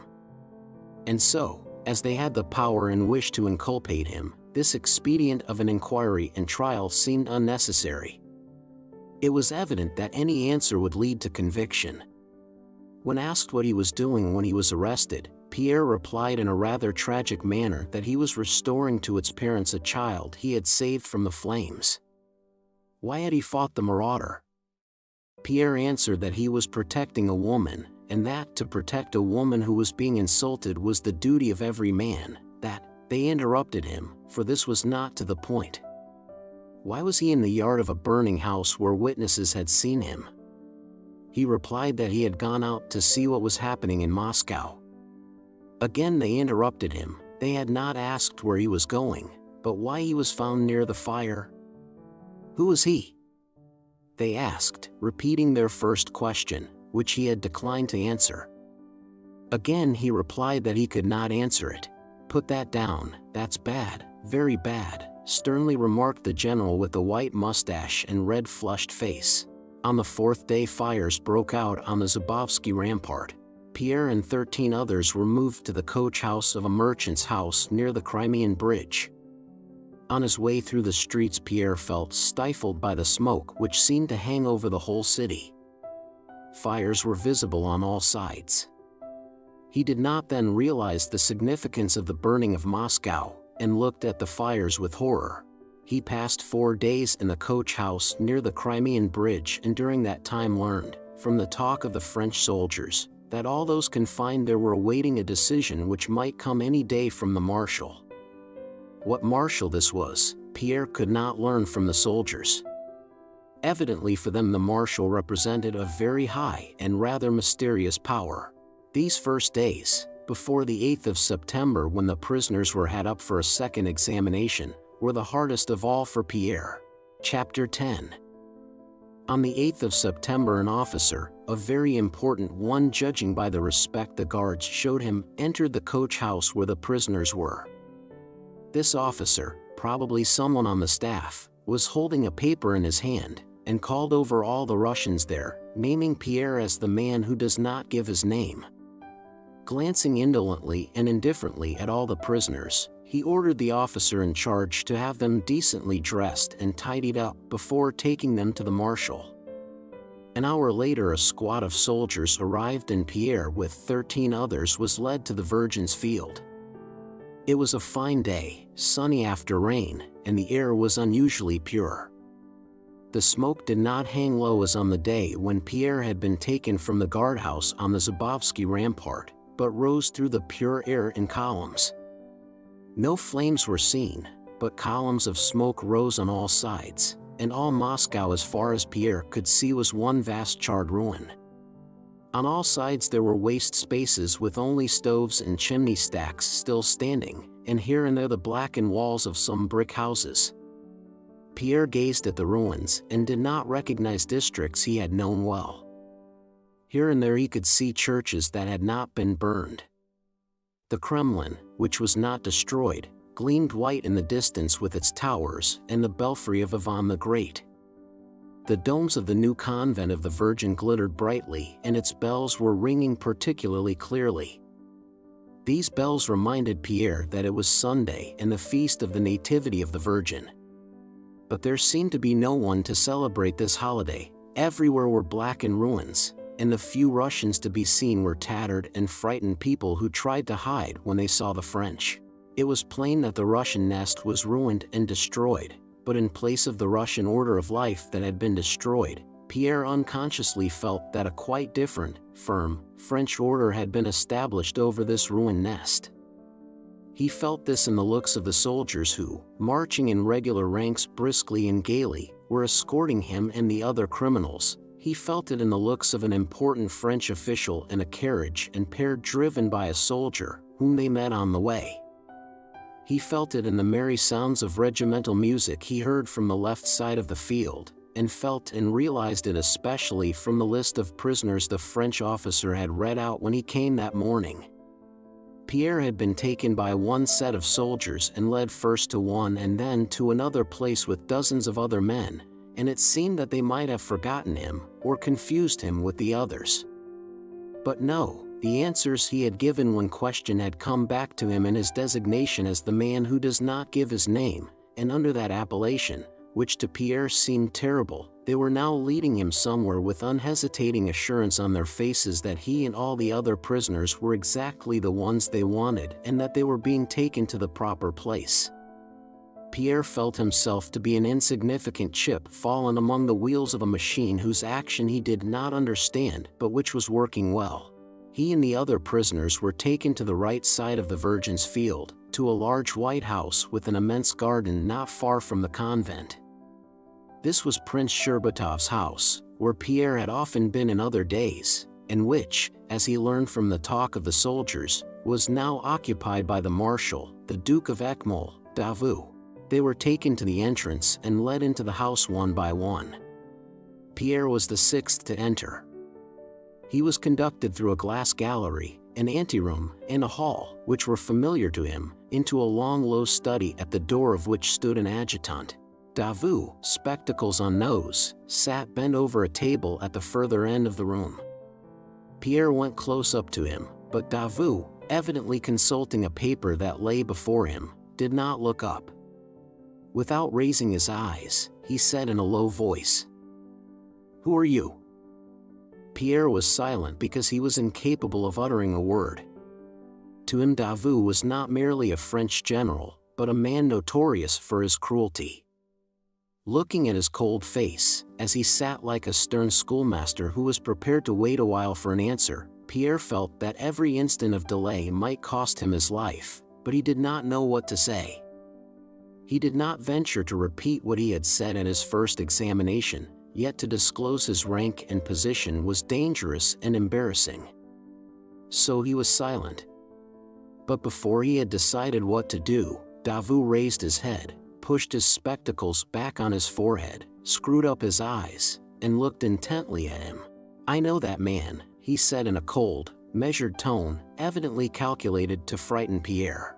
The chill that had been running down Pierre's back now seized his head as in a vice. "You cannot know me, General, I have never seen you." "He is a Russian spy," Davout interrupted, addressing another general who was present, but whom Pierre had not noticed. Davout turned away. With an unexpected reverberation in his voice, Pierre rapidly began. "No, Monseigneur," he said, suddenly remembering that Davout was a duke. "No, Monseigneur, you cannot have known me. I am a militia officer and have not quitted Moscow." "Your name?" asked Davout. "Bezukhov." "What proof have I that you are not lying?" "Monseigneur," exclaimed Pierre, not in an offended but in a pleading voice. Davout looked up and gazed intently at him. For some seconds they looked at one another, and that look saved Pierre. Apart from conditions of war and law, that look established human relations between the two men. At that moment an immense number of things passed dimly through both their minds, and they realized that they were both children of humanity and were brothers. At the first glance, when Davout had only raised his head from the papers where human affairs and lives were indicated by numbers, Pierre was merely a circumstance, and Davout could have shot him without burdening his conscience with an evil deed, but now he saw in him a human being. He reflected for a moment. "How can you show me that you are telling the truth?" said Davout coldly. Pierre remembered Ramballe, and named him and his regiment and the street where the house was. "You are not what you say," returned Davout. In a trembling, faltering voice Pierre began adducing proofs of the truth of his statements. But at that moment an adjutant entered and reported something to Davout. Davout brightened up at the news the adjutant brought, and began buttoning up his uniform. It seemed that he had quite forgotten Pierre.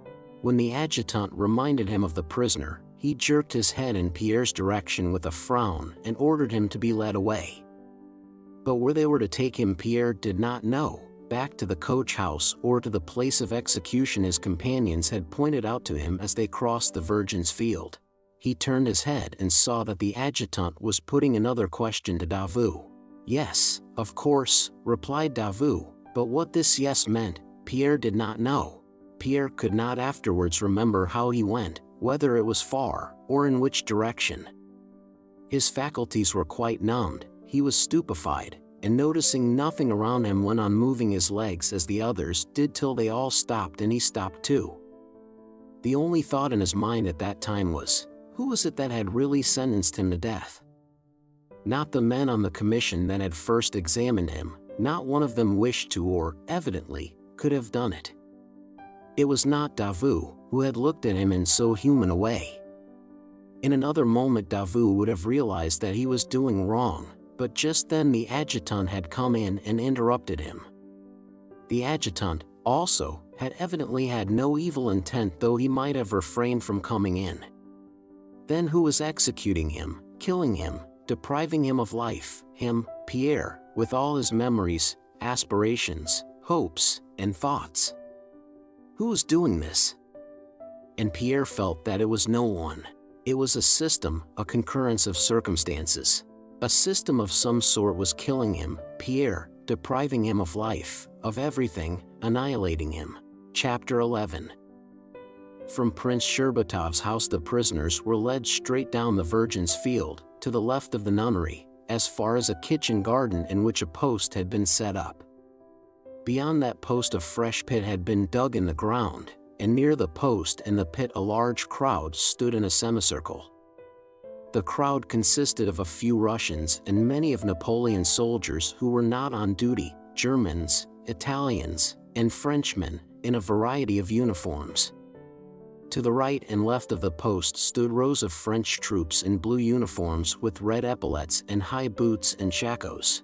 The prisoners were placed in a certain order, according to the list. Pierre was sixth, and were led to the post. Several drums suddenly began to beat on both sides of them, and at that sound Pierre felt as if part of his soul had been torn away. He lost the power of thinking or understanding. He could only hear and see. And he had only one wish, that the frightful thing that had to happen should happen quickly. Pierre looked round at his fellow prisoners and scrutinized them. The two first were convicts with shaven heads. One was tall and thin, the other dark, shaggy, and sinewy, with a flat nose. The third was a domestic serf, about 45 years old, with grizzled hair and a plump, well-nourished body. The fourth was a peasant, a very handsome man with a broad, light brown beard and black eyes. The fifth was a factory hand, a thin, sallow-faced lad of 18 in a loose coat. Pierre heard the French consulting whether to shoot them separately or two at a time. In couples, replied the officer in command in a calm voice. There was a stir in the ranks of the soldiers, and it was evident that they were all hurrying, not as men hurry to do something they understand, but as people hurry to finish a necessary but unpleasant and incomprehensible task. A French official wearing a scarf came up to the right of the row of prisoners and read out the sentence in Russian and in French. Then two pairs of Frenchmen approached the criminals and at the officer's command took the two convicts who stood first in the row. The convicts stopped when they reached the post and, while sacks were being brought, looked dumbly around as a wounded beast looks at an approaching huntsman. One crossed himself continually, the other scratched his back and made a movement of the lips resembling a smile. With hurried hands the soldiers blindfolded them, drawing the sacks over their heads, and bound them to the post. 12 sharpshooters with muskets stepped out of the ranks with a firm regular tread and halted 8 paces from the post. Pierre turned away to avoid seeing what was going to happen. Suddenly a crackling, rolling noise was heard which seemed to him louder than the most terrific thunder, and he looked round. There was some smoke, and the Frenchmen were doing something near the pit, with pale faces and trembling hands. 2 more prisoners were led up. In the same way and with similar looks, these 2 glanced vainly at the onlookers with only a silent appeal for protection in their eyes, evidently unable to understand or believe what was going to happen to them. They could not believe it because they alone knew what their life meant to them, and so they neither understood nor believed that it could be taken from them. Again Pierre did not wish to look and again turned away, but again the sound as of a frightful explosion struck his ear, and at the same moment he saw smoke, blood, and the pale, scared faces of the Frenchmen who were again doing something by the post, their trembling hands impeding one another. Pierre, breathing heavily, looked around as if asking what it meant. The same question was expressed in all the looks that met his. On the faces of all the Russians and of the French soldiers and officers without exception, he read the same dismay, horror, and conflict that were in his own heart. But who, after all, is doing this? They are all suffering as I am. Who then is it? Who? Flashed for an instant through his mind. Sharpshooters of the 86th, forward, shouted someone. The fifth prisoner, the one next to Pierre, was led away, alone. Pierre did not understand that he was saved, that he and the rest had been brought there only to witness the execution. With ever-growing horror, and no sense of joy or relief, he gazed at what was taking place. The fifth man was the factory lad in the loose cloak. The moment they laid hands on him, he sprang aside in terror and clutched at Pierre. Pierre shuddered and shook himself free. The lad was unable to walk. They dragged him along, holding him up under the arms, and he screamed. When they got him to the post, he grew quiet, as if he suddenly understood something. Whether he understood that screaming was useless or whether he thought it incredible that men should kill him, at any rate he took his stand at the post, waiting to be blindfolded like the others, and like a wounded animal looked around him with glittering eyes. Pierre was no longer able to turn away and close his eyes. His curiosity and agitation, like that of the whole crowd, reached the highest pitch at this fifth murder. Like the others, this fifth man seemed calm. He wrapped his loose cloak closer and rubbed one bare foot with the other. When they began to blindfold him, he himself adjusted the knot which hurt the back of his head. Then when they propped him against the blood-stained post, he leaned back and, not being comfortable in that position, straightened himself, adjusted his feet, and leaned back again more comfortably. Pierre did not take his eyes from him and did not miss his slightest movement. Probably a word of command was given and was followed by the reports of 8 muskets, but try as he would, Pierre could not afterwards remember having heard the slightest sound of the shots. He only saw how the workman suddenly sank down on the cords that held him, how blood showed itself in 2 places, how the ropes slackened under the weight of the hanging body, and how the workman sat down, his head hanging unnaturally and one leg bent under him. Pierre ran up to the post. No one hindered him. Pale, frightened people were doing something around the workman.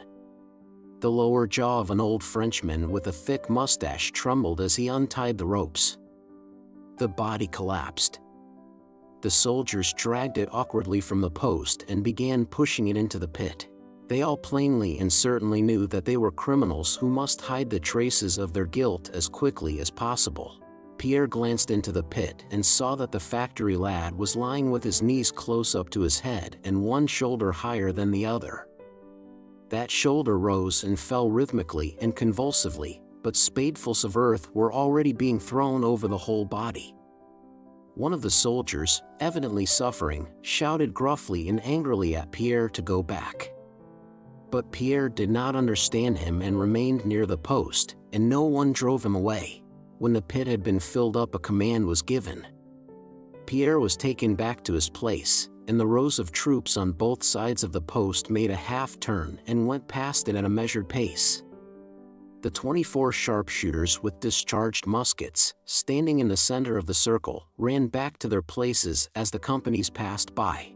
Pierre gazed now with dazed eyes at these sharpshooters who ran in couples out of the circle. All but one rejoined their companies. This one, a young soldier, his face deadly pale, his shako pushed back, and his musket resting on the ground, still stood near the pit at the spot from which he had fired. He swayed like a drunken man, taking some steps forward and back to save himself from falling. An old, non-commissioned officer ran out of the ranks and taking him by the elbow dragged him to his company. The crowd of Russians and Frenchmen began to disperse.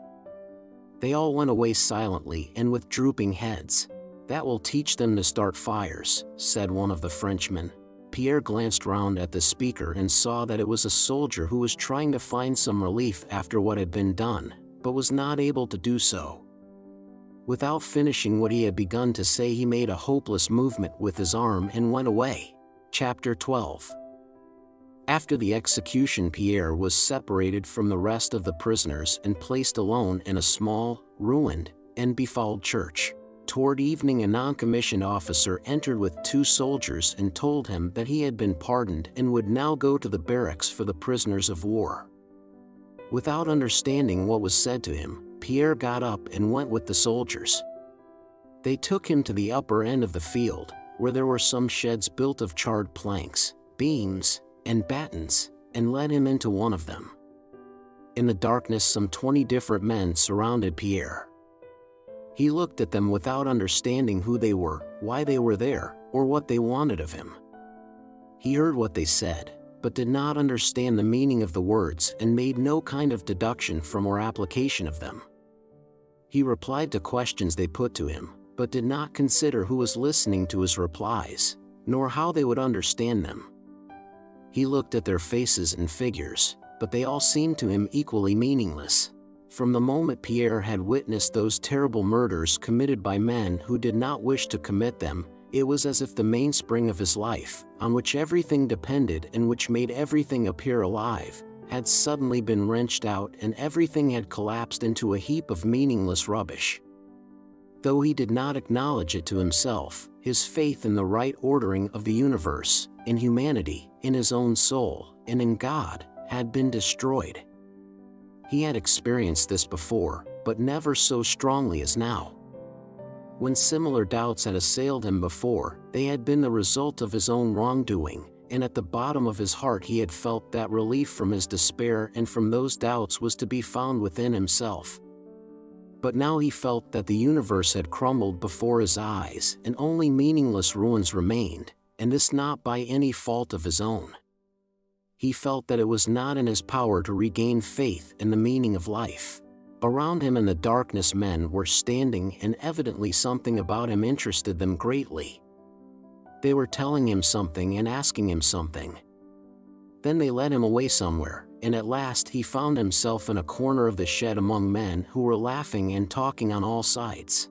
"Well, then, mates, that very prince who," some voice at the other end of the shed was saying, with a strong emphasis on the word who. Sitting silent and motionless on a heap of straw against the wall, Pierre sometimes opened and sometimes closed his eyes.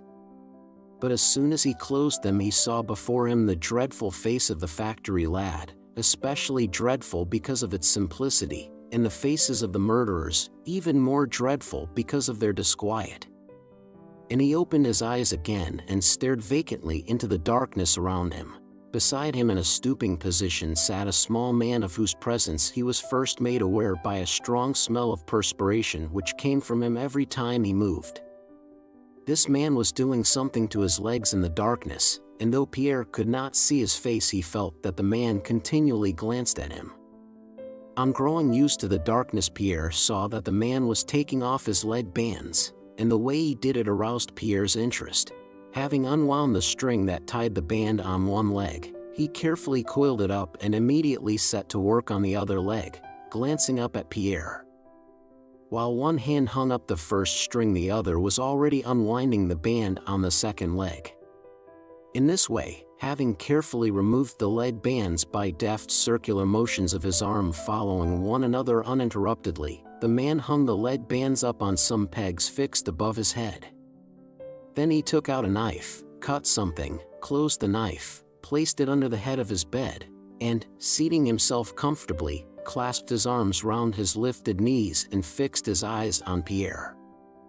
The latter was conscious of something pleasant, comforting, and well-rounded in these deft movements, in the man's well-ordered arrangements in his corner, and even in his very smell, and he looked at the man without taking his eyes from him.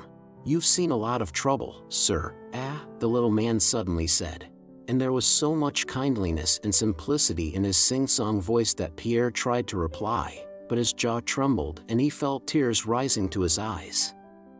The little fellow, giving Pierre no time to betray his confusion, instantly continued in the same pleasant tones. Lad, don't fret," said he, in the tender sing-song caressing voice old Russian peasant women employ. "Don't fret, friend, suffer an hour, live for an age, that's how it is, my dear fellow. And here we live, thank heaven, without offense. Among these folk, too, there are good men as well as bad," said he, and still speaking, he turned on his knees with a supple movement, got up, coughed, and went off to another part of the shed. You rascal! Pierre heard the same kind voice saying at the other end of the shed. "So you've come, you rascal?" She remembers. Now, that'll do." And the soldier, pushing away a little dog that was jumping up at him, returned to his place and sat down. In his hands he had something wrapped in a rag. "Here, eat a bit, sir," said he, resuming his former respectful tone as he unwrapped and offered Pierre some baked potatoes. "We had soup for dinner and the potatoes are grand." Pierre had not eaten all day and the smell of the potatoes seemed extremely pleasant to him. He thanked the soldier and began to eat. "Well, are they all right?" said the soldier with a smile. "You should do like this." He took a potato, drew out his clasp knife, cut the potato into 2 equal halves on the palm of his hand, sprinkled some salt on it from the rag, and handed it to Pierre. "The potatoes are grand," he said once more. "Eat some like that." Pierre thought he had never eaten anything that tasted better. "Oh, I'm all right," said he, "but why did they shoot those poor fellows? The last one was hardly 20. TSS, TT, said the little man. "Ah, what a sin, he added quickly, and as if his words were always waiting ready in his mouth and flew out involuntarily, he went on, "How was it, sir, that you stayed in Moscow?" "I didn't think they would come so soon." "I stayed accidentally," replied Pierre. "And how did they arrest you, dear lad?" "At your house?" "No, I went to look at the fire, and they arrested me there, and tried me as an incendiary." "Where there's law there's injustice," put in the little man. "And have you been here long?" Pierre asked as he munched the last of the potato. It was last Sunday they took me, out of a hospital in Moscow." "Why, are you a soldier then?" "Yes, we are soldiers of the Absheron regiment." "I was dying of fever." "We weren't told anything." "There were some 20 of us lying there." "We had no idea, never guessed at all." "And do you feel sad here?" Pierre inquired. "How can one help it, lad?" "My name is Platon, and the surname is Karateev," he added, evidently wishing to make it easier for Pierre to address him. "They call me Little Falcon in the regiment." "How is one to help feeling sad?" "Moscow, she's the mother of cities. How can one see all this and not feel sad? But the maggot gnaws the cabbage, yet dies first, that's what the old folks used to tell us," he added rapidly. "What? What did you say?" asked Pierre. "Who?" "I," said Karateev. "I say things happen not as we plan but as God judges," he replied, thinking that he was repeating what he had said before, and immediately continued. "Well, and you, have you a family estate, sir? And a house? So you have abundance, then? And a housewife? And your old parents, are they still living?" he asked. And though it was too dark for Pierre to see, he felt that a suppressed smile of kindliness puckered the soldier's lips as he put these questions. He seemed grieved that Pierre had no parents, especially that he had no mother. A wife for counsel, a mother-in-law for welcome, but there's none as dear as one's own mother, said he. "Well, and have you little ones?" he went on asking. Again Pierre's negative answer seemed to distress him, and he hastened to add, "Never mind. You're young folks yet, and please God may still have some. The great thing is to live in harmony." "But it's all the same now," Pierre could not help saying.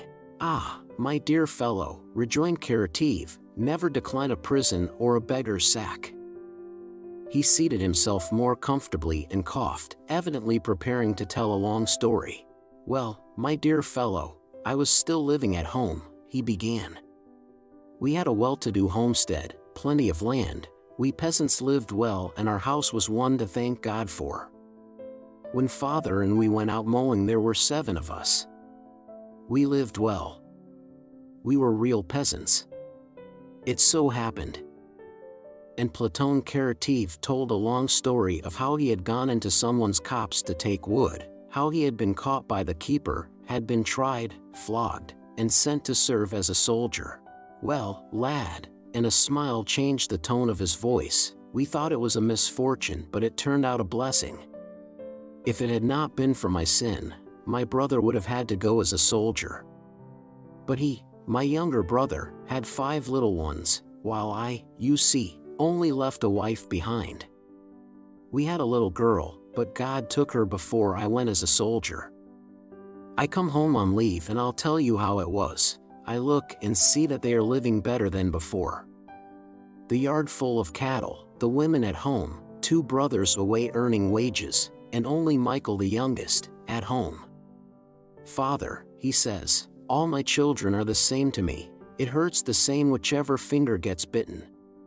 But if Platon hadn't been shaved for a soldier, Michael would have had to go, called us all to him and, will you believe it, placed us in front of the icons. 'Michael,' he says, 'come here and bow down to his feet, and you, young woman, you bow down too, and you, grandchildren, also bow down before him. Do you understand?' he says. That's how it is, dear fellow. Fate looks for a head. But we are always judging, that's not well, that's not right. Our luck is like water in a dragnet, you pull it and it bulges, but when you've drawn it out it's empty. That's how it is." And Platon shifted his seat on the straw. After a short silence he rose. "Well, I think you must be sleepy," said he, and began rapidly crossing himself and repeating, "Lord Jesus Christ, Holy Saint Nicholas, Frola and Lavra. Lord Jesus Christ, Holy Saint Nicholas, Frola and Lavra. Lord Jesus Christ, have mercy on us and save us," he concluded, then bowed to the ground, got up, sighed, and sat down again on his heap of straw. "That's the way. Lay me down like a stone, O God, and raise me up like a loaf," he muttered as he lay down, pulling his coat over him. "What prayer was that you were saying?" asked Pierre. Murmured Platon, who had almost fallen asleep. "What was I saying?" "I was praying." "Don't you pray?" "Yes, I do," said Pierre.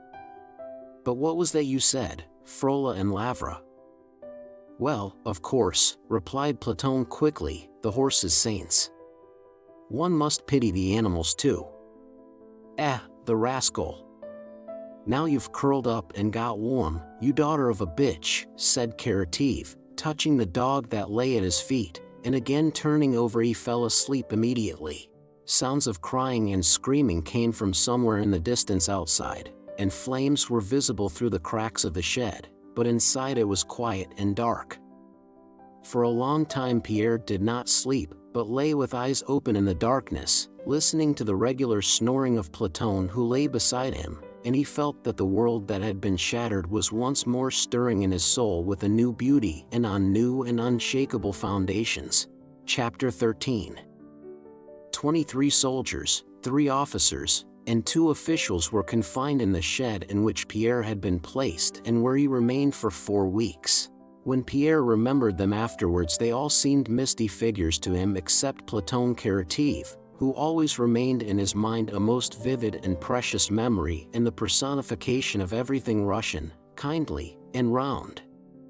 When Pierre saw his neighbor next morning at dawn the first impression of him, as of something round, was fully confirmed. Platon's whole figure, in a French overcoat girdled with a cord, a soldier's cap, and bast shoes, was round. His head was quite round, his back, chest, shoulders, and even his arms, which he held as if ever ready to embrace something, were rounded. His pleasant smile and his large, gentle brown eyes were also round. Platon Karateev must have been 50, judging by his stories of campaigns he had been in, told us by an old soldier. He did not himself know his age and was quite unable to determine it.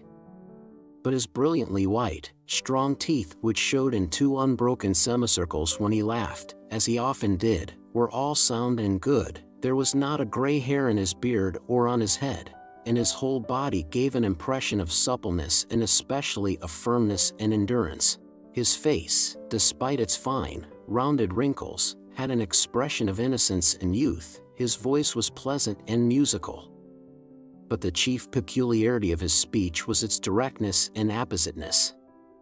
It was evident that he never considered what he had said or was going to say, and consequently the rapidity and justice of his intonation had an irresistible persuasiveness. His physical strength and agility during the first days of his imprisonment were such that he seemed not to know what fatigue and sickness meant. Every night before lying down, he said, "Lord, lay me down as a stone and raise me up as a loaf," and every morning on getting up, he said, "I lay down and curled up, I get up and shake myself." And indeed he only had to lie down, to fall asleep like a stone, and he only had to shake himself, to be ready without a moment's delay for some work, just as children are ready to play directly they awake. He could do everything, not very well but not badly. He baked, cooked, sewed, planed, and mended boots. He was always busy, and only at night allowed himself conversation, of which he was fond, and songs. He did not sing like a trained singer who knows he is listened to, but like the birds, evidently giving vent to the sounds in the same way that one stretches oneself or walks about to get rid of stiffness, and the sounds were always high-pitched, mournful, delicate, and almost feminine, and his face at such times was very serious. Having been taken prisoner and allowed his beard to grow, he seemed to have thrown off all that had been forced upon him, everything military and alien to himself, and had returned to his former peasant habits. "A soldier on leave, a shirt outside breeches," he would say. He did not like talking about his life as a soldier, though he did not complain, and often mentioned that he had not been flogged once during the whole of his army service. When he related anything it was generally some old and evidently precious memory of his Christian life, as he called his peasant existence. The proverbs, of which his talk was full, were for the most part not the coarse and indecent sauce soldiers employ, but those folk sayings which taken without a context seem so insignificant, but when used appositely suddenly acquire a significance of profound wisdom. He would often say the exact opposite of what he had said on a previous occasion, yet both would be right. He liked to talk, and he talked well, adorning his speech with terms of endearment and with folk sayings which Pierre thought he invented himself, but the chief charm of his talk lay in the fact that the commonest events, sometimes just such as Pierre had witnessed without taking notice of them, assumed in Karatives a character of solemn fitness. He liked to hear the folk tales one of the soldiers used to tell of an evening. They were always the same, but most of all he liked to hear stories of real life. He would smile joyfully when listening to such stories, now and then putting in a word or asking a question to make the moral beauty of what he was told clear to himself. Karative had no attachments, friendships, or love, as Pierre understood them, but loved and lived affectionately with everything life brought him in contact with, particularly with man, not any particular man, but those with whom he happened to be. He loved his dog, his comrades, the French, and Pierre who was his neighbor, but Pierre felt that in spite of Karative's affectionate tenderness for him, by which he unconsciously gave Pierre's spiritual life its due, he would not have grieved for a moment at parting from him. And Pierre began to feel in the same way toward Karative. To all the other prisoners Platon Karative seemed a most ordinary soldier. They called him Little Falcon or Platosha, chaffed him good-naturedly, and sent him on errands. But to Pierre he always remained what he had seen that first night, an unfathomable, rounded, eternal personification of the spirit of simplicity and truth. Platon Karative knew nothing by heart except his prayers. When he began to speak he seemed not to know how he would conclude. Sometimes Pierre, struck by the meaning of his words, would ask him to repeat them, but Platon could never recall what he had said a moment before, just as he never could repeat to Pierre the words of his favorite song, "Native and birch tree and my heart is sick" occurred in it, but when spoken and not sung, no meaning could be got out of it. He did not, and could not, understand the meaning of words apart from their context. Every word and action of his was the manifestation of an activity unknown to him, which was his life. But his life, as he regarded it, had no meaning as a separate thing. It had meaning only as part of a whole of which he was always conscious. His words and actions flowed from him as evenly, inevitably, and spontaneously as fragrance exhales from a flower. He could not understand the value or significance of any word or deed taken separately. Chapter 14. When Princess Mary heard from Nicholas that her brother was with the Rostovs at Yaroslavl, she at once prepared to go there, in spite of her aunt's efforts to dissuade her, and not merely to go herself but to take her nephew with her. Whether it were difficult or easy, possible or impossible, she did not ask and did not want to know. It was her duty, not only to herself, to be near her brother who was perhaps dying, but to do everything possible to take his son to him, and so she prepared to set off. That she had not heard from Prince Andrew himself, Princess Mary attributed to his being too weak to write or to his considering the long journey too hard and too dangerous for her and his son. In a few days Princess Mary was ready to start. Her equipages were the huge family coach in which she had traveled to Voronezh, a semi-open trap, and a baggage cart. With her traveled Mademoiselle Bourienne, little Nicholas and his tutor, her old nurse, 3 maids, Tikhon, and a young footman and courier her aunt had sent to accompany her. The usual route through Moscow could not be thought of, and the roundabout way Princess Mary was obliged to take through Lipetsk, Ryazan, Vladimir, and Shuya was very long and, as post horses were not everywhere obtainable, very difficult, and near Ryazan where the French were said to have shown themselves was even dangerous. During this difficult journey Mademoiselle Bourienne, Dessalles, and Princess Mary's servants were astonished at her energy and firmness of spirit. She went to bed later and rose earlier than any of them, and no difficulties daunted her. Thanks to her activity and energy, which infected her fellow travelers, they approached Yaroslavl by the end of the 2nd week. The last days of her stay in Voronezh had been the happiest of her life. Her love for Rostov no longer tormented or agitated her. It filled her whole soul, had become an integral part of herself, and she no longer struggled against it.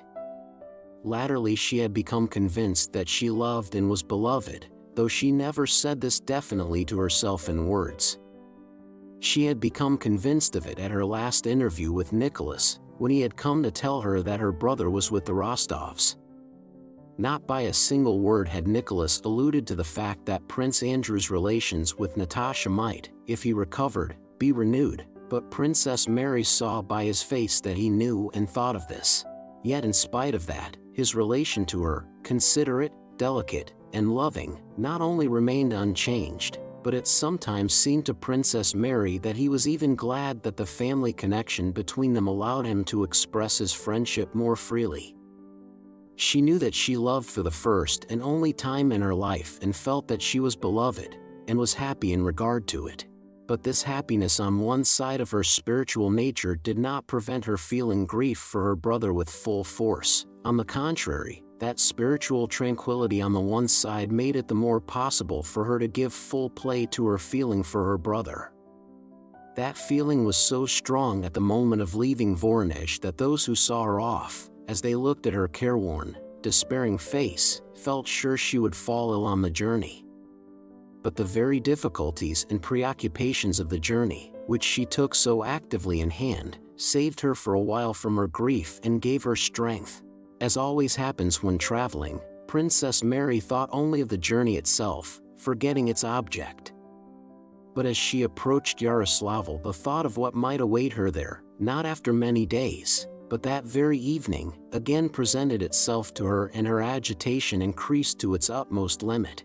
The courier who had been sent on in advance to find out where the Rostovs were staying in Yaroslavl, and in what condition Prince Andrew was, when he met the big coach just entering the town gates, was appalled by the terrible pallor of the princess' face that looked out at him from the window. "I have found out everything, Your Excellency. The Rostovs are staying at the merchant Bronikov's house, in the square not far from here, right above the Volga," said the courier. Princess Mary looked at him with frightened inquiry, not understanding why he did not reply to what she chiefly wanted to know. "How's her brother?" Mademoiselle Bourienne put that question for her. "How is the prince?" she asked. "His Excellency is staying in the same house with them." "Then he is alive," thought Princess Mary, and asked in a low voice, "How is he?" "The servants say he is still the same." What "still the same" might mean Princess Mary did not ask, but with an unnoticed glance at little 7-year-old Nicholas, who was sitting in front of her looking with pleasure at the town, she bowed her head and did not raise it again till the heavy coach, rumbling, shaking and swaying, came to a stop. The carriage steps clattered as they were let down. The carriage door was opened. On the left there was water, a great river, and on the right a porch. There were people at the entrance, servants, and a rosy girl with a large plait of black hair, smiling as it seemed to Princess Mary in an unpleasantly affected way. This was Sonia.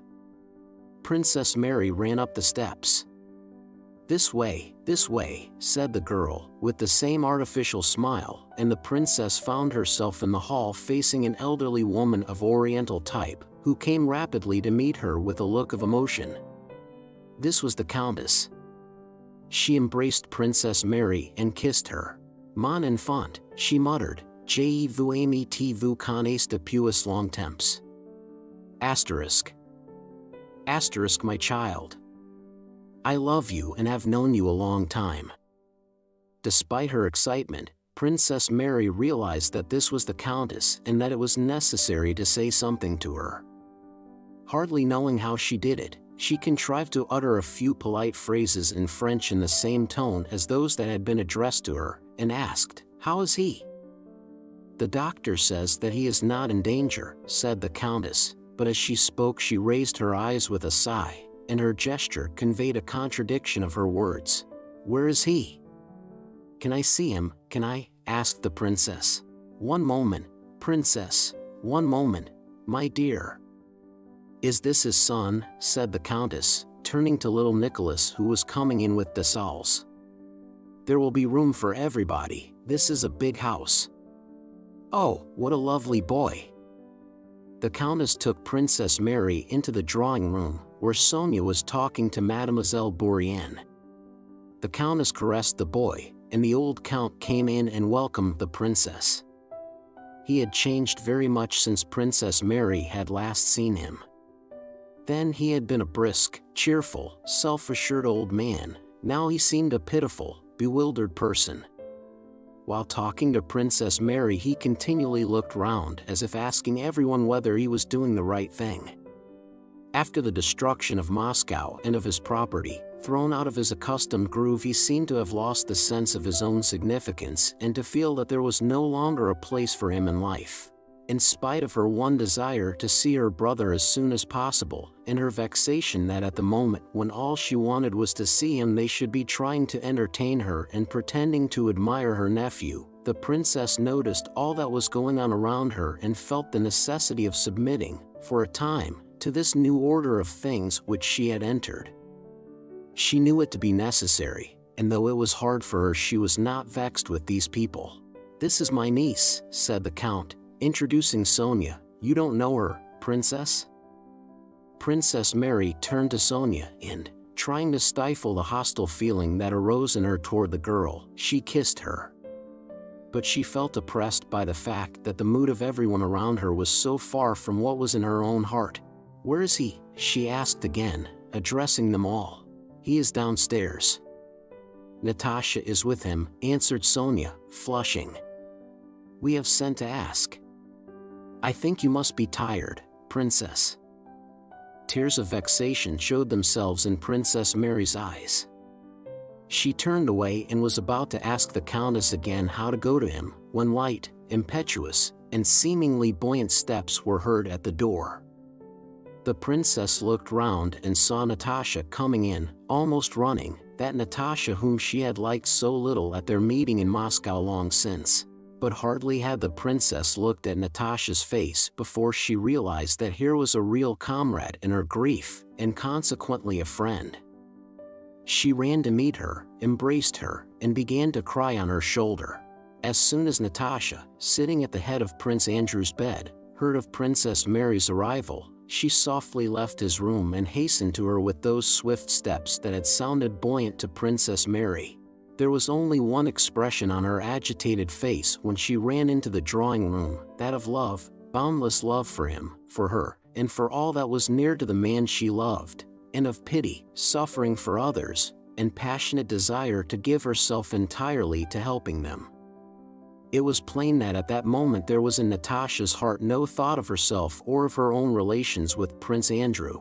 Princess Mary, with her acute sensibility, understood all this at the first glance at Natasha's face, and wept on her shoulder with sorrowful pleasure. Come to him, Mary," said Natasha, leading her into the other room. Princess Mary raised her head, dried her eyes, and turned to Natasha. She felt that from her she would be able to understand and learn everything. How? She began her question but stopped short. She felt that it was impossible to ask or to answer in words. Natasha's face and eyes would have to tell her all more clearly and profoundly. Natasha was gazing at her, but seemed afraid and in doubt whether to say all she knew or not. She seemed to feel that before those luminous eyes which penetrated into the very depths of her heart, it was impossible not to tell the whole truth which she saw. And suddenly, Natasha's lips twitched, ugly wrinkles gathered round her mouth, and covering her face with her hands she burst into sobs. Princess Mary understood, but she still hoped, and asked, in words she herself did not trust. "But how is his wound? What is his general condition?" You will see," was all Natasha could say. They sat a little while downstairs near his room till they had left off crying and were able to go to him with calm faces. "How has his whole illness gone? Is it long since he grew worse? When did this happen?" Princess Mary inquired. Natasha told her that at first there had been danger from his feverish condition and the pain he suffered, but at Troitsa that had passed and the doctor had only been afraid of gangrene. That danger had also passed. When they reached Yaroslavl the wound had begun to fester. Natasha knew all about such things as festering, and the doctor had said that the festering might take a normal course. Then fever set in, but the doctor had said the fever was not very serious. "But 2 days ago this suddenly happened," said Natasha, struggling with her sobs. "I don't know why, but you will see what he is like." "Is he weaker? Thinner?" asked the princess. "No, it's not that, but worse. You will see." "Oh, Mary, he is too good, he cannot live, because..." Chapter 15. When Natasha opened Prince Andrew's door with a familiar movement and let Princess Mary pass into the room before her, the princess felt the sobs in her throat. Hard as she had tried to prepare herself, and now tried to remain tranquil, she knew that she would be unable to look at him without tears. The princess understood what Natasha had meant by the words, "2 days ago this suddenly happened." She understood those words to mean that he had suddenly softened and that this softening and gentleness were signs of approaching death. As she stepped to the door she already saw in imagination Andrew's face as she remembered it in childhood, a gentle, mild, sympathetic face which he had rarely shown, and which therefore affected her very strongly. She was sure he would speak soft, tender words to her such as her father had uttered before his death, and that she would not be able to bear it and would burst into sobs in his presence. Yet sooner or later it had to be, and she went in. The sobs rose higher and higher in her throat as she more and more clearly distinguished his form, and her short-sighted eyes tried to make out his features, and then she saw his face and met his gaze. He was lying in a squirrel fur dressing gown on a divan, surrounded by pillows. He was thin and pale.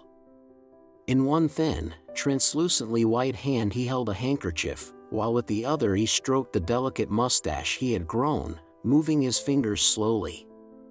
His eyes gazed at them as they entered.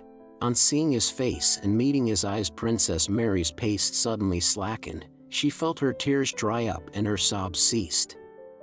She suddenly felt guilty and grew timid on catching the expression of his face and eyes. "But in what am I to blame?" she asked herself. And his cold, stern look replied, Because you are alive and thinking of the living, while I.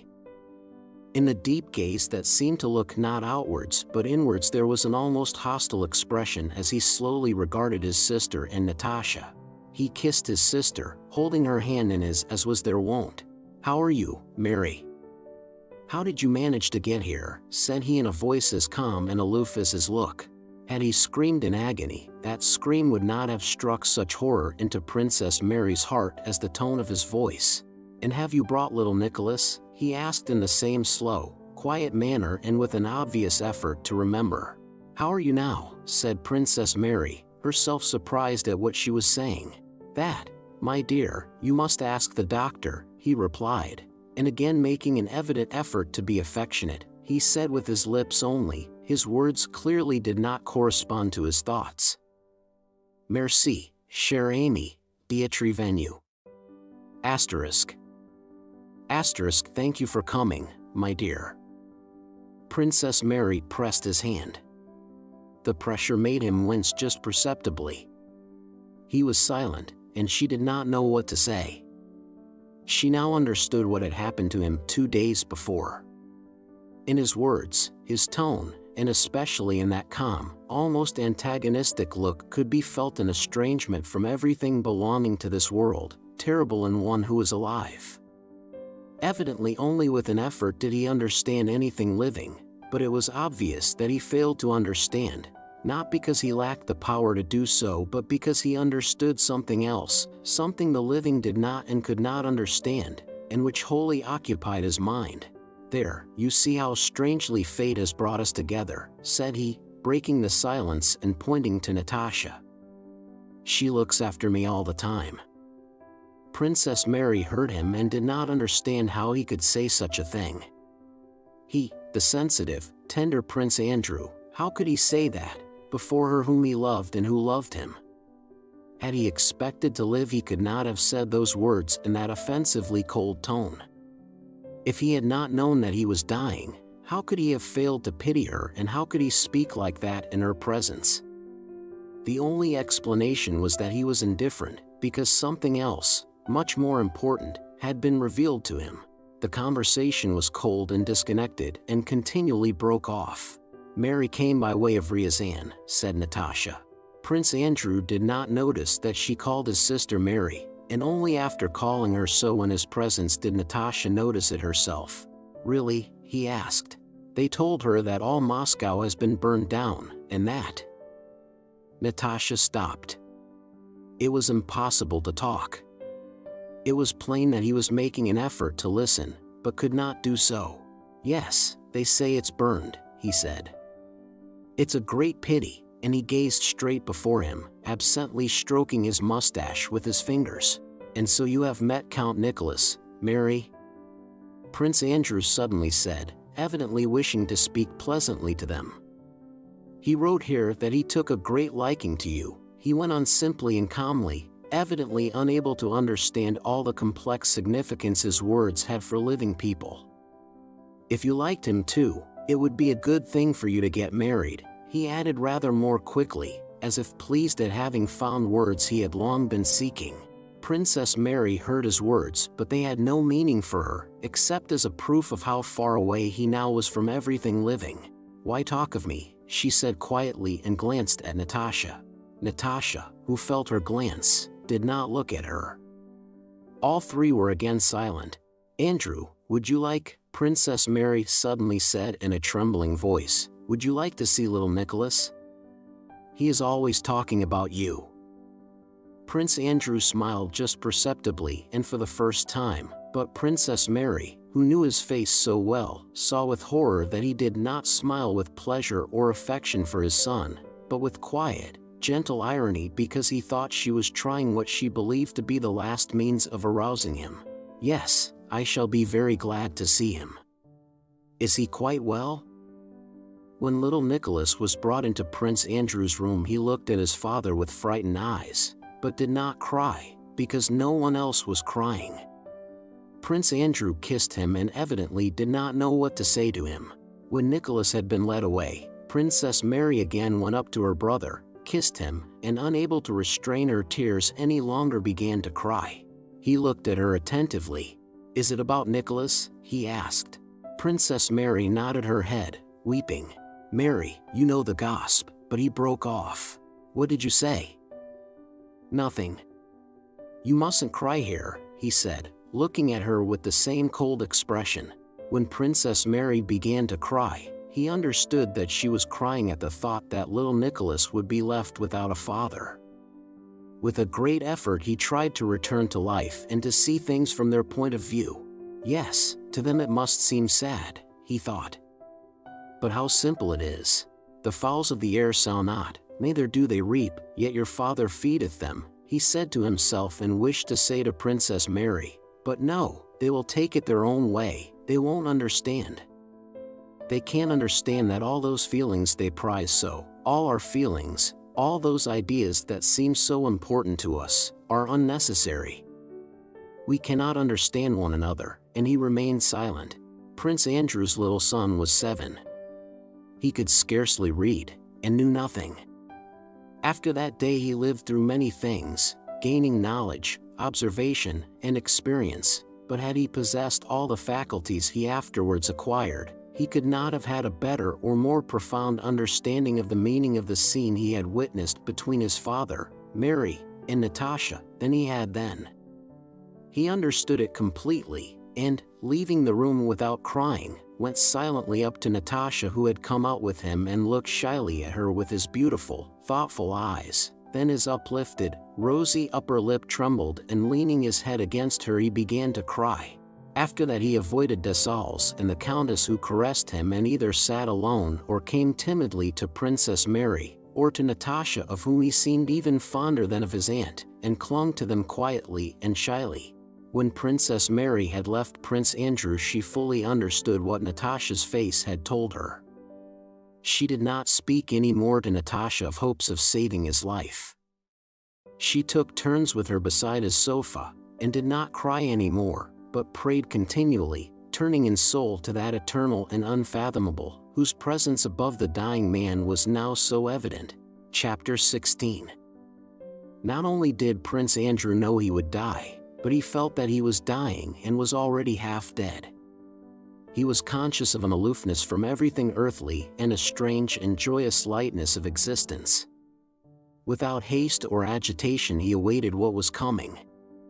That inexorable, eternal, distant, and unknown, the presence of which he had felt continually all his life, was now near to him and, by the strange lightness he experienced, almost comprehensible and palpable. Formerly he had feared the end.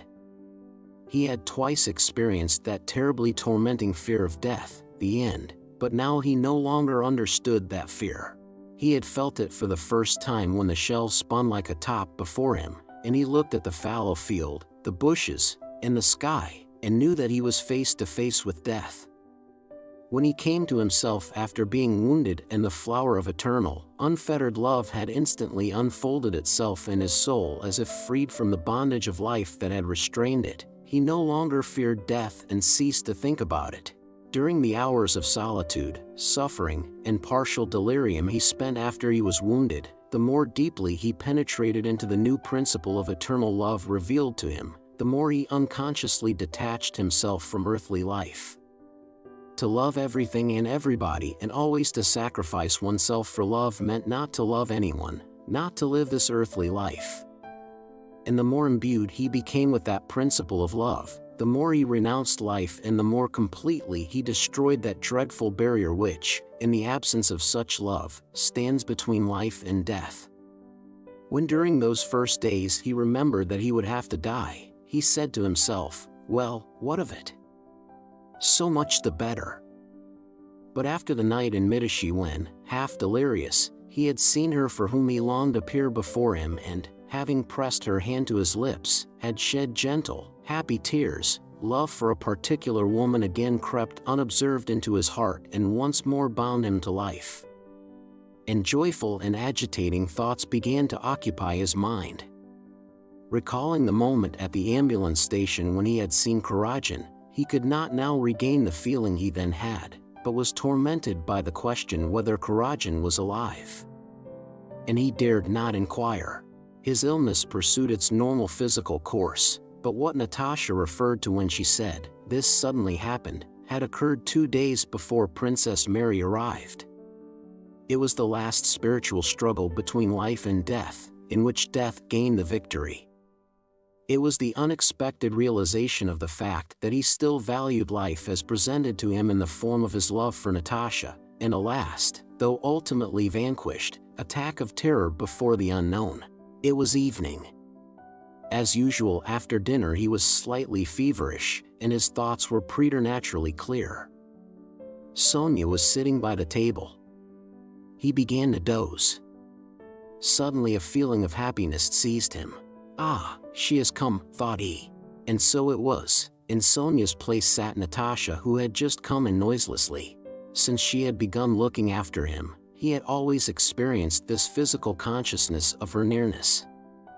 She was sitting in an armchair placed sideways, screening the light of the candle from him, and was knitting a stocking. She had learned to knit stockings since Prince Andrew had casually mentioned that no one nursed the sick so well as old nurses who knit stockings, and that there is something soothing in the knitting of stockings. The needles clicked lightly in her slender, rapidly moving hands, and he could clearly see the thoughtful profile of her drooping face. She moved, and the ball rolled off her knees. She started, glanced round at him, and screening the candle with her hand stooped carefully with a supple and exact movement, picked up the ball, and regained her former position. He looked at her without moving and saw that she wanted to draw a deep breath after stooping, but refrained from doing so and breathed cautiously. At the Troitsa monastery they had spoken of the past, and he had told her that if he lived he would always thank God for his wound which had brought them together again. But after that they never spoke of the future.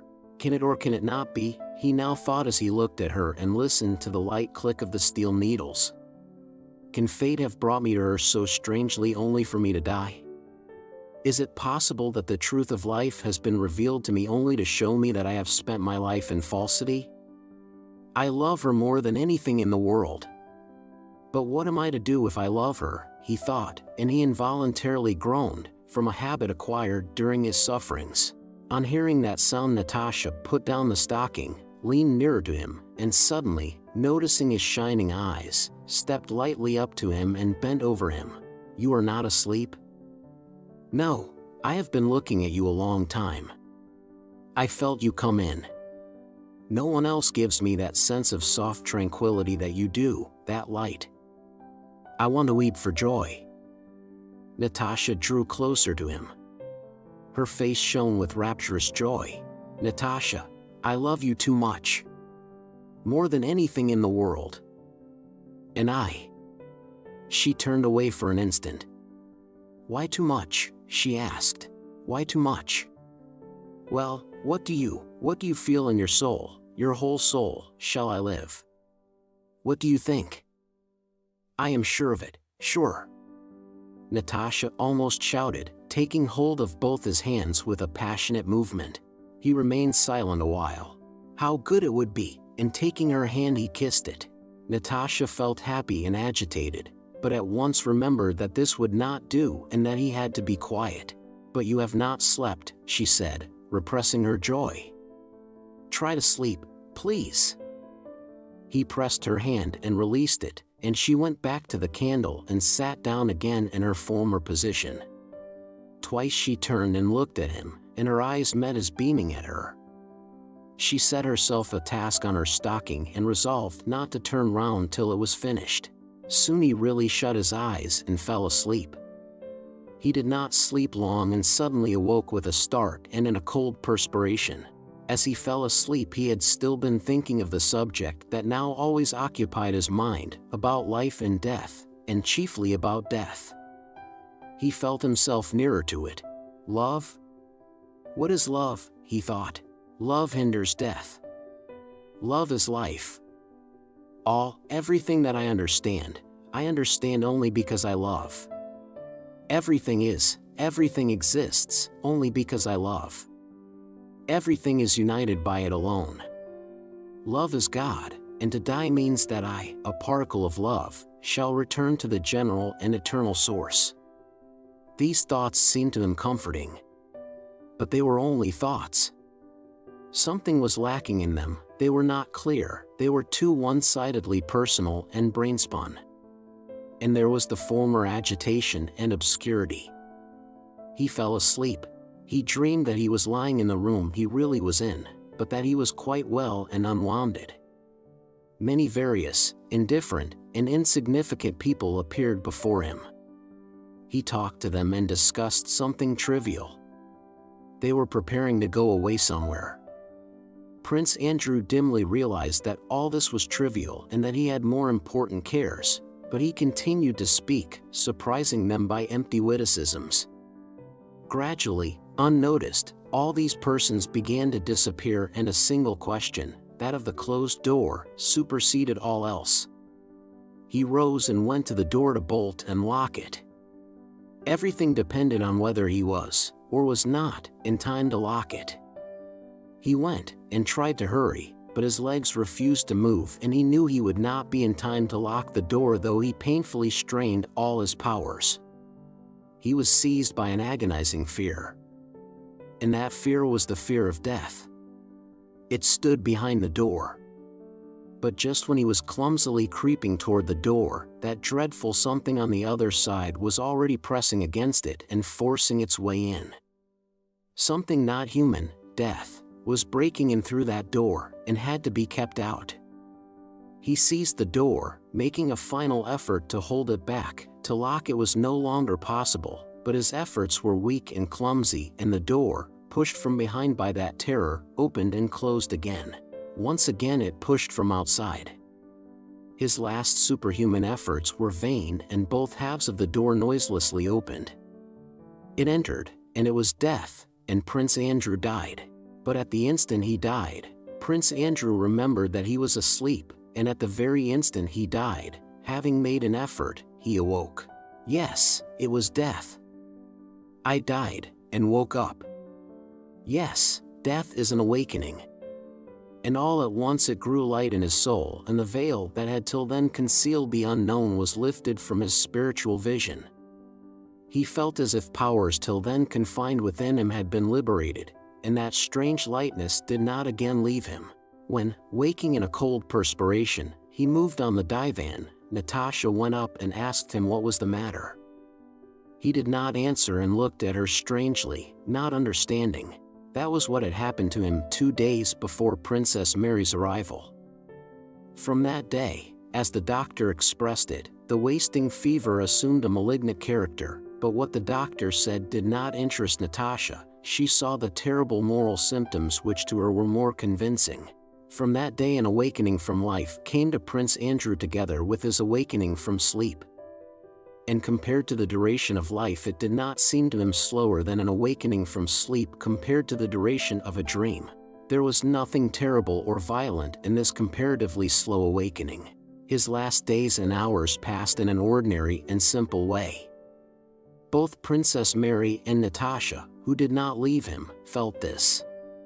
They did not weep or shudder, and during these last days they themselves felt that they were not attending on him. He was no longer there, he had left them, but on what reminded them most closely of him, his body. Both felt this so strongly that the outward and terrible side of death did not affect them, and they did not feel it necessary to foment their grief.